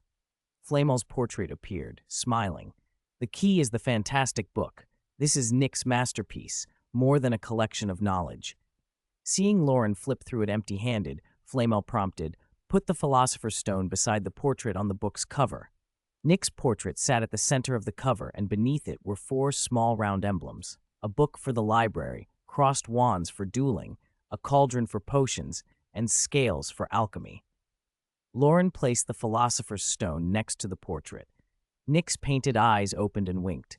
Ribbons of red, blue, green, and yellow light streamed from the cover's edges, and the book transformed along those paths. The book vanished, and a black stone furnace took its place. The Philosopher's Stone shone a deep red, blurred into a sphere, and entered the furnace. Magma-like patterns crawled over the furnace's surface, coalescing into alchemical symbols, hexagrams, scales, suns, and astrological charts flowing across its face. Loren recognized the furnace immediately. The furnace from the alchemy laboratory? Yes, wherever the Philosopher's Stone appears, so does the furnace. "Nick made it for you," Flamel said with a fond, nostalgic look. When he was starting out with alchemy, he had to refine everything himself. He tried normal smelting methods and failed, even burning things for months with no luck. Once, in a fit of anger, he used fiend fire and reduced the ore to ash. He nearly burned down his house. Perenelle didn't cook for him for a week after that, Flamel added, laughing. So he made this furnace for basic smelting. You don't need to worry about temperature or proportions. Just throw everything in. Loren followed Flamel's demonstration and tossed the unicorn horn, the ores, and the Dementor stone into the furnace. He hesitated, then awkwardly asked, "So, kick it a couple of times?" Flamel stared at him. "You don't kick the Philosopher's Stone to start it," Loren mumbled, then drew on the stone's power. A roaring heat washed from the furnace. The sealed chamber held the blaze, slowly melting the contents. Loren watched runes flow across the furnace, his face lit by the red glow. Time bled away in the red light until the heat subsided. White steam hissed, and inside lay a molten, magma-like liquid. After it cooled a while, it turned into a lumpy glass. Loren cut a piece into a mirror shape and coated it with a thin layer of silver paint. Bloody Mary's mirror was repaired. By 8 that evening, Hermione had finished securing her potion work in the washroom and hurried to the Great Hall. The long dining tables had been moved aside, and a gilded platform stood along one wall, lit by hundreds of floating candles. The ceiling above had been enchanted to look velvety black. Almost the entire school had come, crowding around the stage, wands out and faces alight with excitement. "Where's Loren? Isn't he with you?" Harry asked, peeking behind the stage to see who would run the dueling club. "He might not make it," Hermione said uneasily. "Don't you think the Great Hall's decorations are a bit much?" Harry and Ron exchanged a look, and both groaned. At that moment, Gilderoy Lockhart swept into the hall in a magenta robe, his golden hair gleaming. The students collectively sighed. They had suspected as much. Lockhart paced the stage, calling out, "Ladies and gentlemen, come closer. Can everyone see me? Can everyone hear me?" In light of the recent terrifying incidents, Professor Dumbledore has allowed me to found this dueling club to train you so that you might one day defend yourselves, as I have in my many adventures. For details, consult my books. Harry groaned inwardly. He leaned toward Ron and Hermione and muttered, "What would he do if he faced a basilisk?" "He'd charm it to death with that dazzling smile," Ron said with a grin. A few students chuckled, and Lockhart beamed. "Our Harry Potter is already impatient." Harry reddened and buried his head in his hands. Lockhart kept grinning. "Although Professor Potter and I are well acquainted, I can't put you on stage yet." Lockhart turned toward the Slytherin tables where Severus Snape stood in black, watching him with cool, unreadable eyes. "Professor Snape has kindly agreed to assist with a demonstration before we begin. Don't worry, I will return your potions master to you completely unharmed," Lockhart added with a too-wide smile. Lockhart had chosen Snape carefully as the perfect foil. Pale, dungeon-dwelling, and focused on potions, an easy target to show off against. He was already picturing how the demonstration would make him look heroic. 198, Dumbledore. "Fawkes, you need to pluck your hair out." Professor Snape's upper lip curled. His eyes were cold and motionless. Harry, standing at the edge of the stage, accidentally met that gaze and felt for an instant as if a venomous snake had fixed its eyes on him. He leaned toward his friends and muttered, "I don't know how Lockhart can keep smiling. If it were me, I'd have run as far as I could." Neville nodded. He picked the wrong opponent. If he can't beat Snape up here, he'll be humiliated. If he does beat Snape, he'd better get out of the castle fast. Snape could have 100 ways to make him drink something foul without him knowing. The students all agreed. Lockhart was in for a rough time. Sure enough, as soon as Lockhart finished his flourish and countdown, Snape hit him with a clean, disarming charm that sent him flying into the wall. Lockhart curled up there for a moment before scrambling to his feet, his composure shattered and his flamboyant robes torn. Snape stood on one side of the stage, and for reasons the Slytherins found oddly satisfying, seemed to brighten at having done it. "Should we call Madame Pomfrey? One more hit and he might not get up," Hermione said coolly, not the least surprised. Ron, ever the analyst, shrugged. "He won't let himself be embarrassed twice. He's all talk." Harry watched Lockhart recompose himself, hair askew, robe ripped across the front. Snape's disarming charm was different from the ones Harry had seen. There was a sharp, cutting quality to it. It hadn't simply knocked Lockhart's wand away, it had split the fabric of his robe. Lockhart, of course, launched straight back into his act, as if nothing had happened. "All right, everyone saw that, yes? That was a disarming charm. Professor Snape, if I may say, your intention to demonstrate was rather obvious. Had I wished to stop you, it would have been effortless. I'm doing this to broaden the students' horizons." Snape listened without expression, clearly thinking of striking again. Lockhart saw his hand rise and hurriedly changed the subject, afraid of another humiliation. "That's enough for this demonstration. Now I'll divide you into pairs." 10 minutes later, a shimmering green haze had drifted through the Great Hall. A number of students were literally dancing in place under various charms, their legs twitching in absurd, involuntary choreography. Draco Malfoy had collapsed in laughter. Neville and Justin Finch-Fletchley panted on the floor. Ron's partner was Seamus, and Ron was deflecting Seamus's knockback jinxes almost by instinct, stepping and sidestepping as if playing wizard chess. He dodged the majority, smiled like a man enjoying a good strategic bout, and made Seamus increasingly frustrated. Seamus's spells packed little punch, and since it was a practice, he couldn't use anything truly dangerous. He stared, tempted to throw down his wand and settle it with fists. Ernie Macmillan took the brunt of a number of spells that Ron ducked. Pinned between two opponents, he finally lay on the floor in surrender. Two girls stood out. Hermione, slight and quick, had Millicent Bulstrode, bigger and much stronger, held immobilized with one arm, the other hand twitching as if ready to pluck. Millicent was red-faced and furious, every muscle straining to break free, but Hermione's grip held like iron.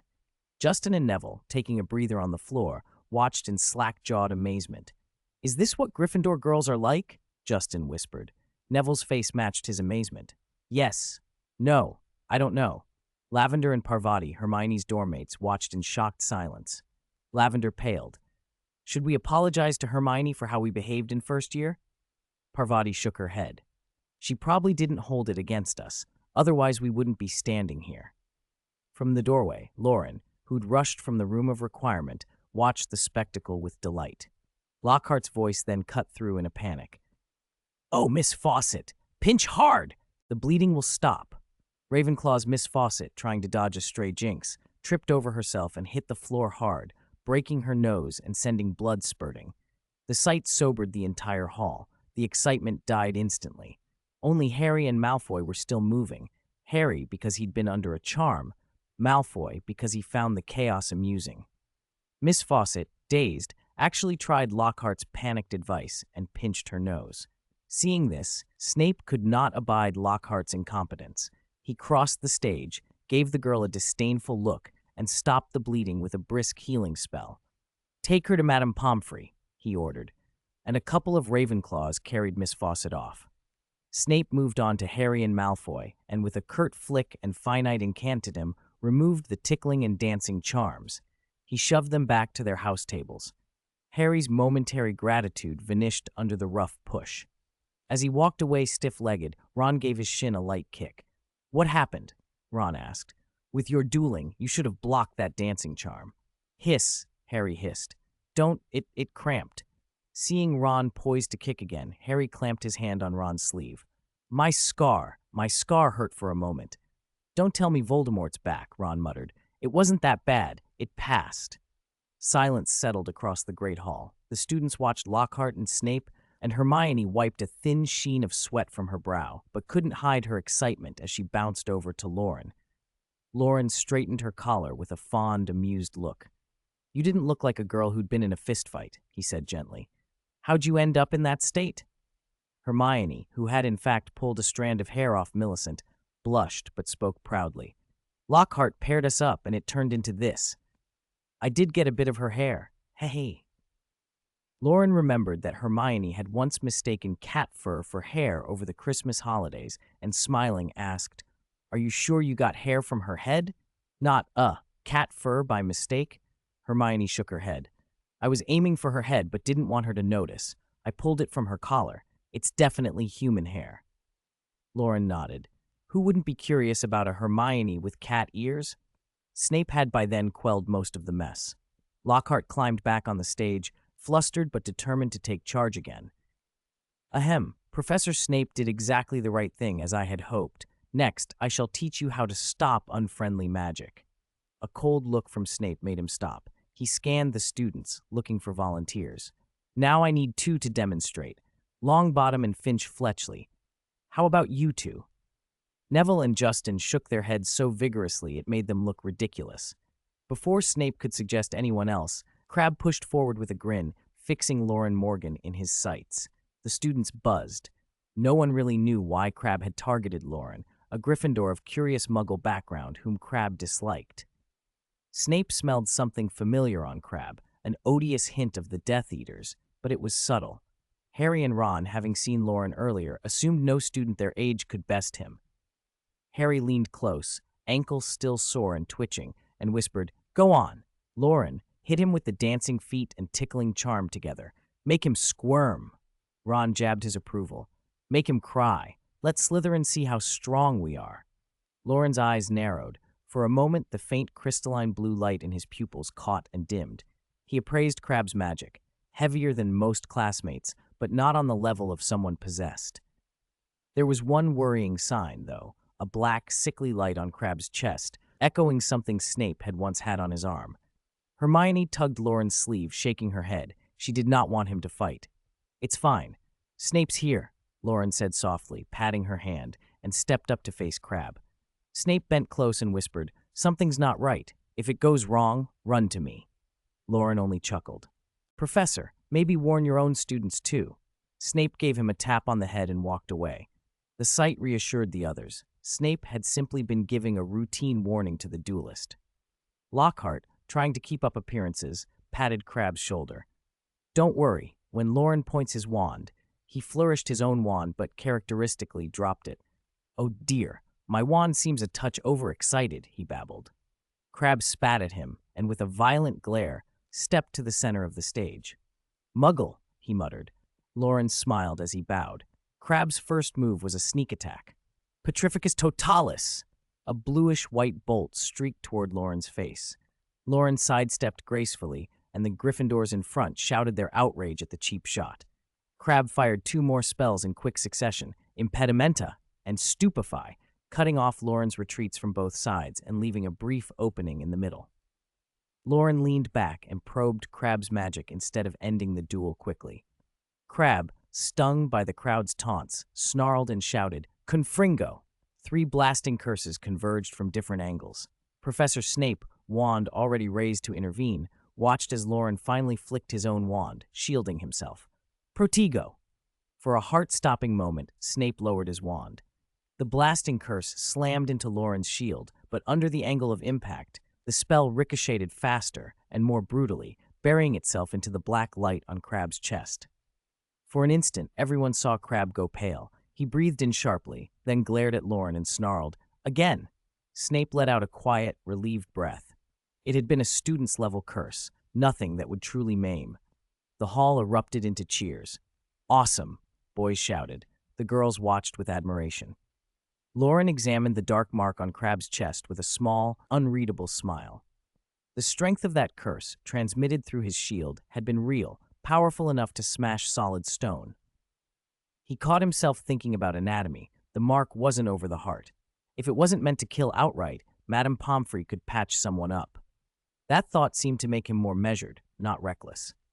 Crabbe's face contorted with hatred. "You like dodging, do you? Let's see you dodge this."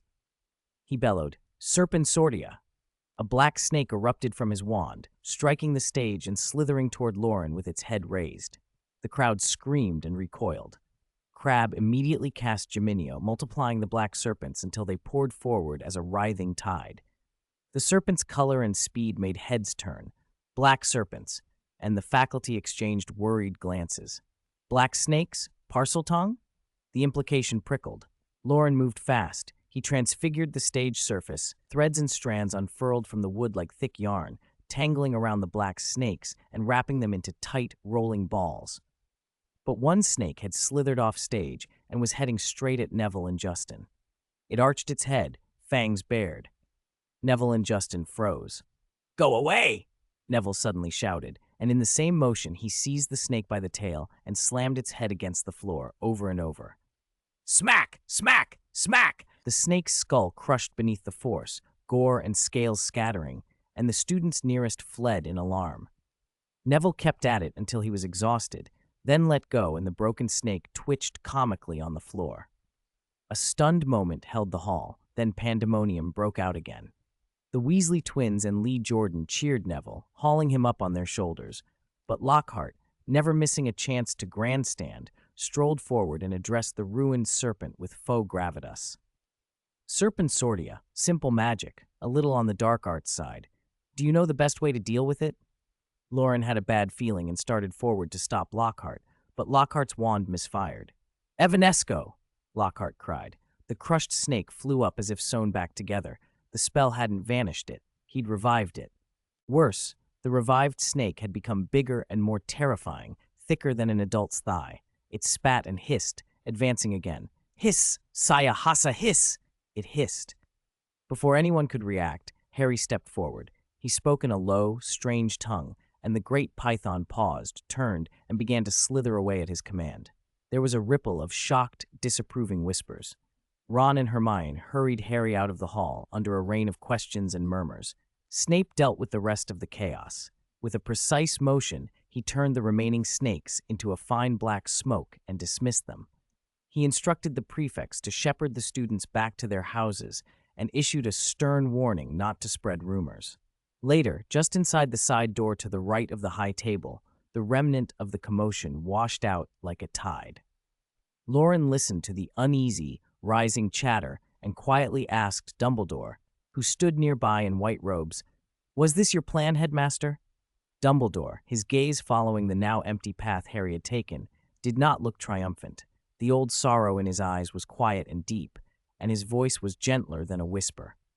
"Phoenixes must be reborn from fire," he said, "even if all their feathers are plucked." "Dumbledore, I have a headache. I really have a headache." Loren followed Dumbledore into the headmaster's office, both of them silent and troubled. The long table with its slender legs still held its exquisite silver instruments, motionless. By daylight they would be whirring and steaming. Fawkes was perched on his gold-threaded stand, feathers sparse and dull, dozing with his head bobbing like an old hen brooding. At the sight of them, he shuffled back and tucked what remained of his tail feathers beneath him. The portraits of former headmasters and headmistresses watched the two of them come in with grave faces, whispering among themselves and speculating which school rule the young wizard had broken to upset the usually serene Dumbledore so much. Dumbledore waved his wand to light a few lamps, sat in the armchair behind the desk, poured tea for Loren, and dug through a drawer for a stash of sweets. "Headmaster Dumbledore," Loren began, hesitating, "I don't think Harry would like to grow up like this. Loren, please trust me. If I could, I would wish for every student at Hogwarts to grow up happy and graduate smoothly, to find steady work, a loving partner, a family, and mischievous children like the Weasleys."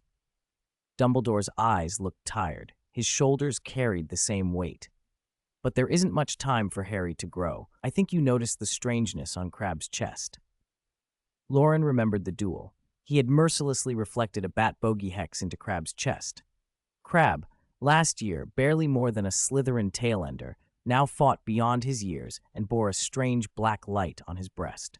Dumbledore broke into a box of cockroach clusters, popped one into his mouth, and sighed at the sweet pop that eased him a little. Harry is special. He will gain immense fame and honor, and he will face the vilest of dark wizards. He needs time to grow. Mental fortitude matters more than raw power. He pushed the rest of the sweets toward Loren. Help him, Loren. Loren bristled.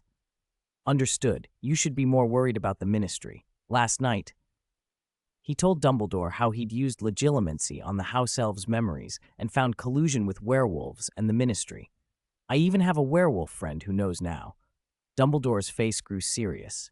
What worried him more than the ministry's machinations was Loren's use of legilimency.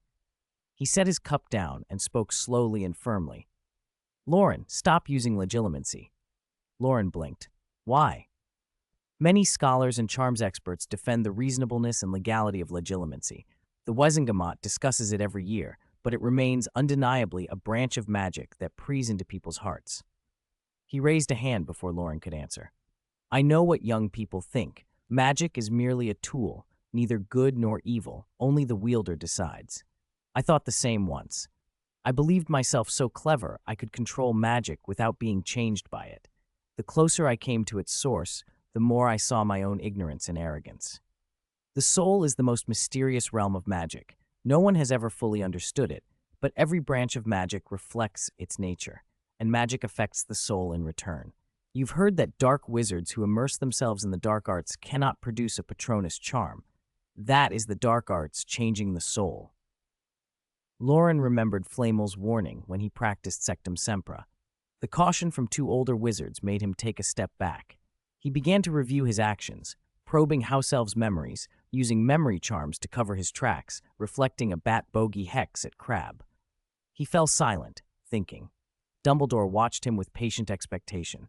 The portraits, having overheard everything, murmured loudly.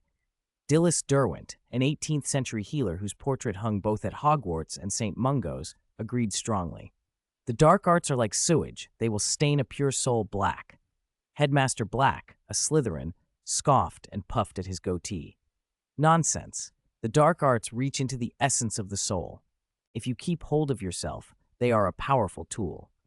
Durmstrang teaches them as a normal subject. Their students duel far better for it. We should open a dark arts class. That is absurd, bellowed Dexter Fortescue, short-tempered and indignant. He tore off his ear trumpet, leapt into Black's frame, and began punching. A few Hufflepuff headmasters rushed over to pull them apart. In the scuffle, Fortescue managed to land several more blows. Loren startled awake at the commotion and looked at Dumbledore with a curious expression. The old headmaster's face showed none of the shock he might have felt. He had clearly learned to live with his predecessor's quarrels. You are right that enemies should be met with force when necessary, Loren said at last. The house elf pig spied on me and set Windsor Castle aflame. Crabbe has defected to Voldemort and attacked me. I don't think using dark charms against them is wrong. Kindness is for friends and family. One shows no mercy to such foes. Well said, lad. Come to Slytherin. Black chortled from his frame, still fuming. Dumbledore let the portraits flip over into their sleeping poses with a lazy wave. He studied Loren, a slight ache behind his eyes. Talent and stubborn intelligence could be an obstacle in education. How could a second year be learning such things? Most would catch their error later, not Loren. He had a stubborn streak that made him cling to his own judgment. You are right in one way, Dumbledore said quietly. You should not be merciful to certain enemies. I, too, have used legilimency. I do not fault you for learning the dark arts. Often, the only way to resist them is to know them. But not now. You are too young. You do not yet know how deep and black the human heart can be. While you spy on darkness, darkness spies on you. He spoke of the dark arts as an invisible current, subtle and slow. The more recklessly they are used, the more recklessly they seep into the user's mind and soul, leaving unseen stains. Dumbledore had looked into his own heart countless times and felt the marks left by that gaze. He feared power, reverenced life, and wrapped himself in restraint. Loren, though, was not persuaded. He thought Dumbledore overcautious, like a parent who demonizes the newest technology. Loren believed he had the soul of an adult and that dark magic could not change his personality. Ruthlessness toward enemies was not, in his view, a vice. Dumbledore did not press. He watched Loren pop cockroach clusters without a word. The sound and taste soothed the boy, and the old headmaster felt a small, quiet contentment watching him eat. Dumbledore smiled to himself. If he could not change Loren's mind, he could at least try to guide his behavior. He opened another box, Bertie Bott's every flavor beans, and offered them gently. "You only arrived in the Great Hall after the dueling began. You haven't had dinner, have you?" Loren shook his head and, chewing, said, "Although I took your snacks, that doesn't mean I accept your point of view." "Of course." Dumbledore's tone was amused. "You can eat slowly. I just want to tell you a story." Loren rolled his eyes, but didn't refuse. "For the sake of the cockroach clusters, go ahead." Dumbledore refilled his cup and began.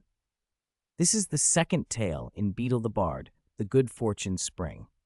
He told them the tale of the Good Fortune Spring, a spring in a hidden magical garden surrounded by lofty walls and guarded by powerful enchantments. Once a year, on the longest day between sunrise and sunset, only one person is granted the chance to bathe in it and receive lasting good fortune. Hundreds gather before dawn outside the garden each year. On this morning, 3 witches, Asha, Althea, and Amata, each carrying deep sorrow, waited together. Asha was dying of an incurable illness and sought relief. Althea had lost her home, gold, and wand to an evil wizard and hoped to be restored. Amata had been abandoned by the man she loved and longed for peace.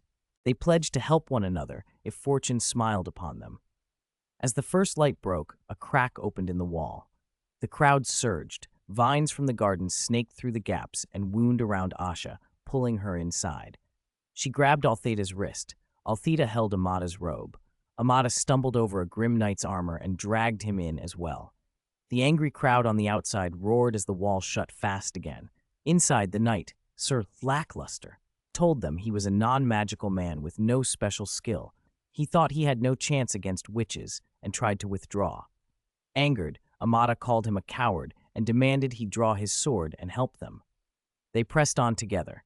Their path was sunlit and lush with strange flowers and fruit trees, but at the foot of the hill, guarding the spring, lay a bloated, blind white worm that demanded, "Prove your pain to me." Sir Lackluster's sword shattered when he struck. Althea's stones did nothing, and the witch's spells were useless. Asha wept, and the worm, pressing its face against hers, drank her tears. Sated, it moved aside. They began to climb, but a carved line on the ground read, "Give me the fruits of your labor." Sir Lackluster placed his only coin on the grass, but it rolled away. No matter how they strained, the writing stapled them in place. Althea, driven, worked and urged them on. Her sweat fell, cleared the inscription, and they could move up again. At the summit, they found a river circling the spring, a polished stone declaring, "Give me your past wealth." Sir Lackluster tried to cross on his shield and sank. The river refused to let them pass. Amata understood at last. She used her wand to pull all her happiest memories of her vanished lover from her mind and cast them into the current. The river carried those memories away and left stepping stones across its depth. The good fortune spring lay before them, glittering like glass. But just then Asha collapsed, on the edge of death after the long trials. Althea mixed herbs she had gathered and Sir Lackluster's water into a draught. Asha revived, and miraculously her terminal symptoms were gone. "Let Althea bathe," Asha declared, but Althea was already thinking of gold. "If I can cure this disease, many will pay me," she said. "Let Amata bathe." Amata had been emptied of longing. The river had taken her memories away, and with them her ache. She saw the truth of her lover's coldness and felt free. She refused the spring. "Kind sir, you bathe. It's your due for your chivalry." So the knight, rusty armor clanking, entered the water in the last light of the sun. He emerged glowing with joy, certain he had been chosen. Overcome, he knelt before Amata and proposed. She accepted. The 4 walked down the hill arm in arm and lived happily. None of them ever suspected that the Good Fortune Spring's water had no magic at all. When Dumbledore finished, he looked at Loren. "It doesn't have much to do with the dark arts," he admitted, smiling. "But I wanted to make a bargain. Promise me you will not use legilimency again, and I will tell you where the good fortune spring is." Loren blinked. "Isn't the tale meant to teach that fortune comes from one's own efforts? And didn't the story say the spring was imaginary?" "It does, and yet I found it when my life was breaking," Dumbledore said softly. "My first half of life was terrible, wandering, losing kin and friends, despair. Just as things fell apart, I discovered the good fortune spring and slowly put my life back together. Whether you are exploring magic or seeking a philosopher's stone, the spring can help." Loren looked skeptical but moved. "Do we need an unbreakable vow?" "No," Dumbledore said. "A simple magical contract will do. I won't lay punishments on you, but the magic will alert me if you break it." He extended his right index finger and guided a sigil of flame to bloom on the first joint. "Press your finger to this and say your promise." Loren watched the flames and then, with a smirk, produced a parchment densely packed with clauses. 15 minutes later, he pressed his finger to the flaming sigil and, expressionless, read aloud the contract he had written. Party A, Albus Dumbledore. Party B, Loren Morgan. Party A and Party B, in accordance with relevant laws and regulations, and based on the principles of equality, mutual benefit, and common development, have reached the following agreement after negotiation. He continued for several minutes, rattling off stipulations. Article 7, Breach of Contract. If Party B or Party B's relatives or friends are threatened in life and property, forcing Party B to be unable to perform or to violate the contract, it shall not be considered a breach by Party B, and Party A shall continue to fulfill his responsibilities. For force majeure, earthquakes, volcanic eruptions, Dumbledore felt the strain. The flame on his finger sputtered and flared. At a point he could not bear it, the flame shifted from red to gold and leapt across the space between their hands. It tinted Loren's fingerprint lines faintly with gold before sinking beneath the skin. Without giving Loren a chance to protest, Dumbledore gave a swift flourish of his wand. Loren saw a bright blur, and the next moment he was standing outside the headmaster's office, locked out. He stamped down the corridor, indignant, shouting as he went. "What's wrong with more clauses? This proves my contractual integrity." Dumbledore, in his armchair, rubbed his temples.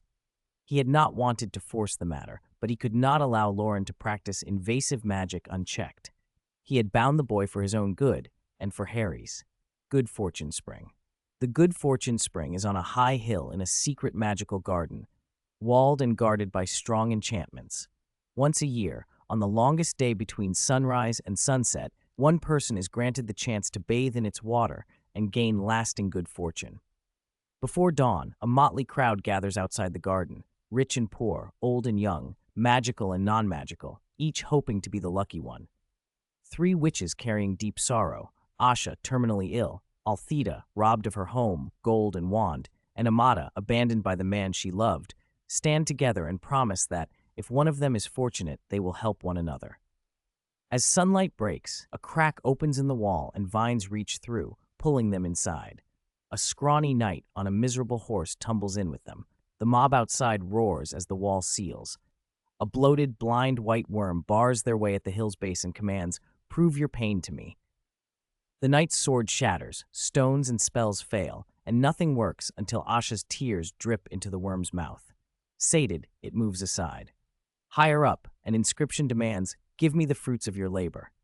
The party cannot move until Althea's hard work and sweat clear the words and allow them onward. At the summit, a river encircles the spring with the stone's message, "Give me your past wealth." Amata casts away her happiest memories of her lost lover into the current. Stepping stones appear and they cross. At the spring, Asha collapses. Althea brews herbs and revives her, curing her afflicted body. Each of them refuses the gift. Asha insists Althea should bathe. Althea envisions profit and defers. Amata, freed from longing, offers the honor to Sir Lackluster. The knight bathes in the last light and emerges filled with good fortune. He proposes to Amata, and they all leave together, happy. None of them ever learns that the water itself held no magic at all. On the way back to the common room, Loren couldn't get the fountain of fair fortune out of his head. He'd skimmed the tales of Beetle the Bard before, but he'd always been most interested in the last story, the tale of the three brothers.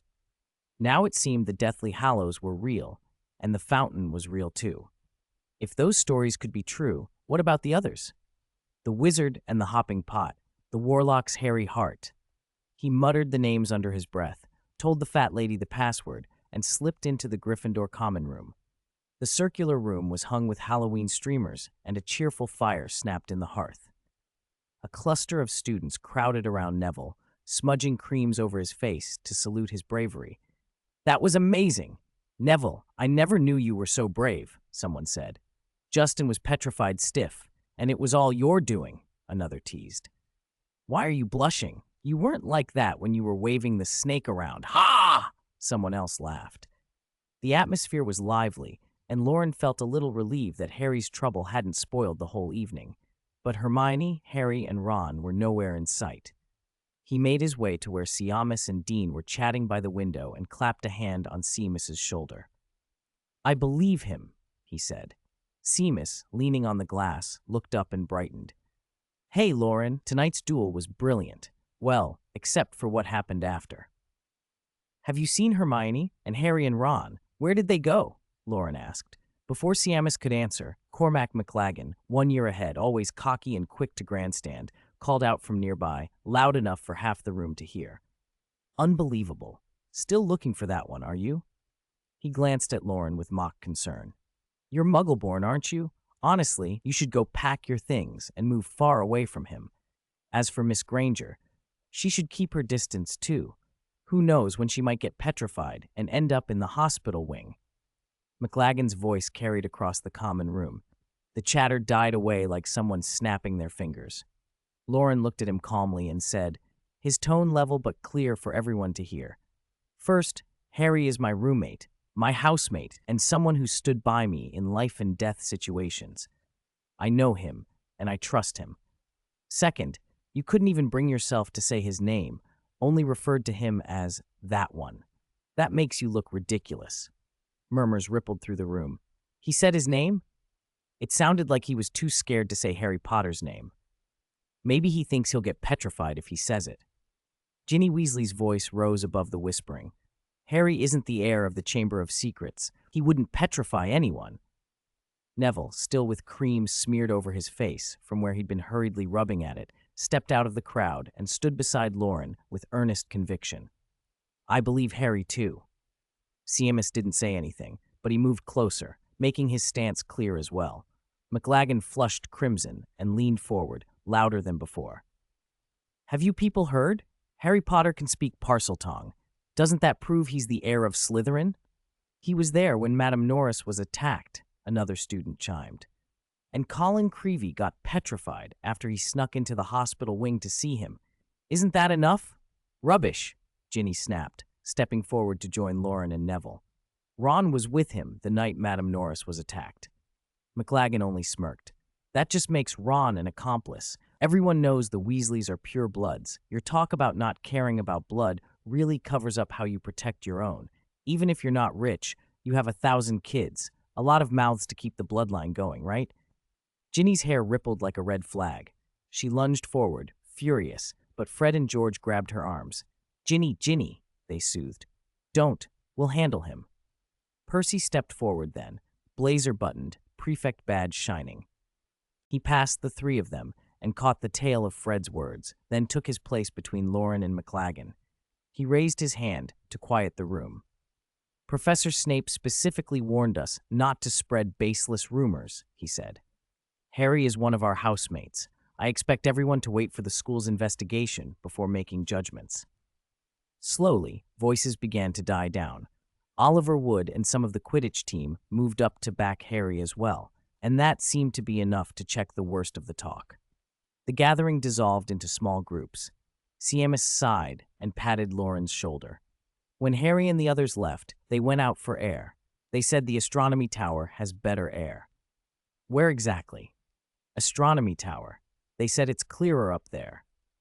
The astronomy tower was the tallest tower at Hogwarts, used for the midnight astronomy classes where students studied stars and their magical connections. It was an open circular terrace with a low parapet. Tonight the sky seemed close enough to touch, though the stars remained distant pins of light. When Loren arrived, Harry was leaning on the parapet, furious. How can they think I opened the Chamber of Secrets? Hermione and Ron flanked him, both exhausted. Because Parseltongue belonged to Salazar Slytherin, everyone assumes it means you're his heir, Hermione said. Yeah, Ron added. Now they'll say you're his great-great-great-something grandson. I was telling that snake not to attack Justin. I stopped it from, what, biting Justin's head off? Harry snapped. Helping someone got me accused. Brilliant. Only one snake understood me in the whole room. Do they want the snake to come out and announce it? Loren slipped in beside Hermione. Don't waste your breath trying to prove it to people who won't believe, he said flatly. Those who believe you don't need convincing, and those who don't will never listen. His blunt words hit Harry hard. Hermione tugged his sleeve.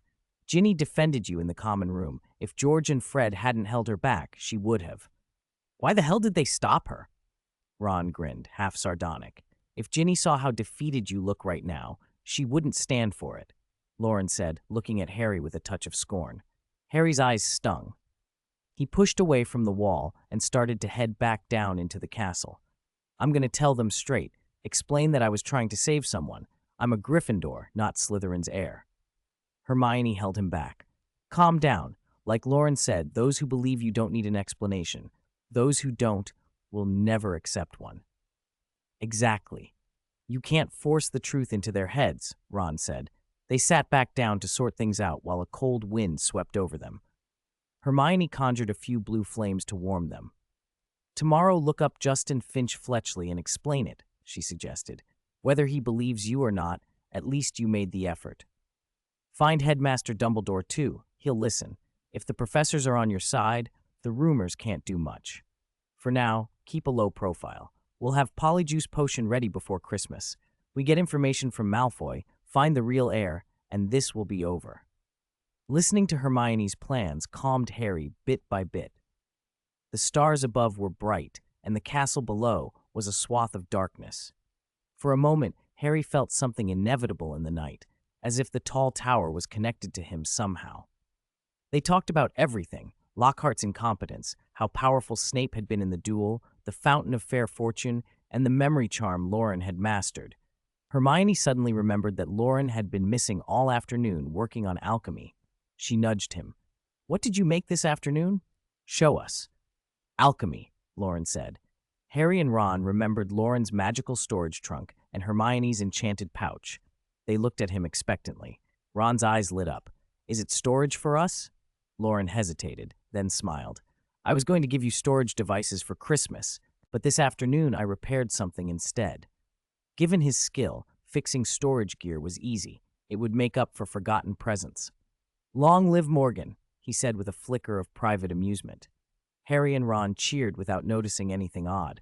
Only Hermione looked at him askance, sniffing out a lie. Loren produced a small hand mirror, Bloody Mary's mirror, now repaired, from his pocket.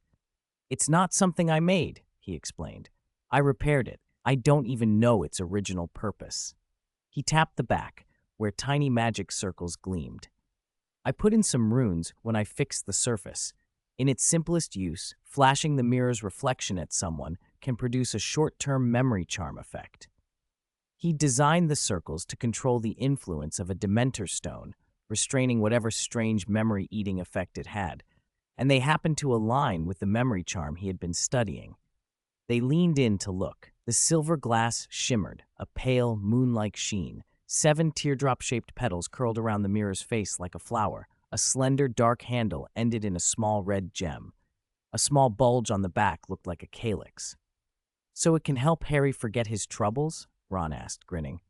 Loren turned the mirror toward Harry, and a silvery moonlight flashed across his eyes. For a moment, Harry blinked, dazed. Then he snapped back. What did you say? I said this mirror can help you forget your troubles, Ron repeated. He flashed the mirror again. What did you say? Harry echoed, confused. It helps you forget your troubles, Ron said, delighted by the game. He flashed the mirror a third time. Harry's expression rolled blank for a beat, then came back. What did you say? Leave him alone, Loren said, sounding mildly exasperated.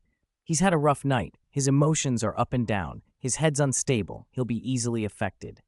Ron ignored him and flashed the mirror again. What did you say? Stop it, Hermione snapped. Ron, enough.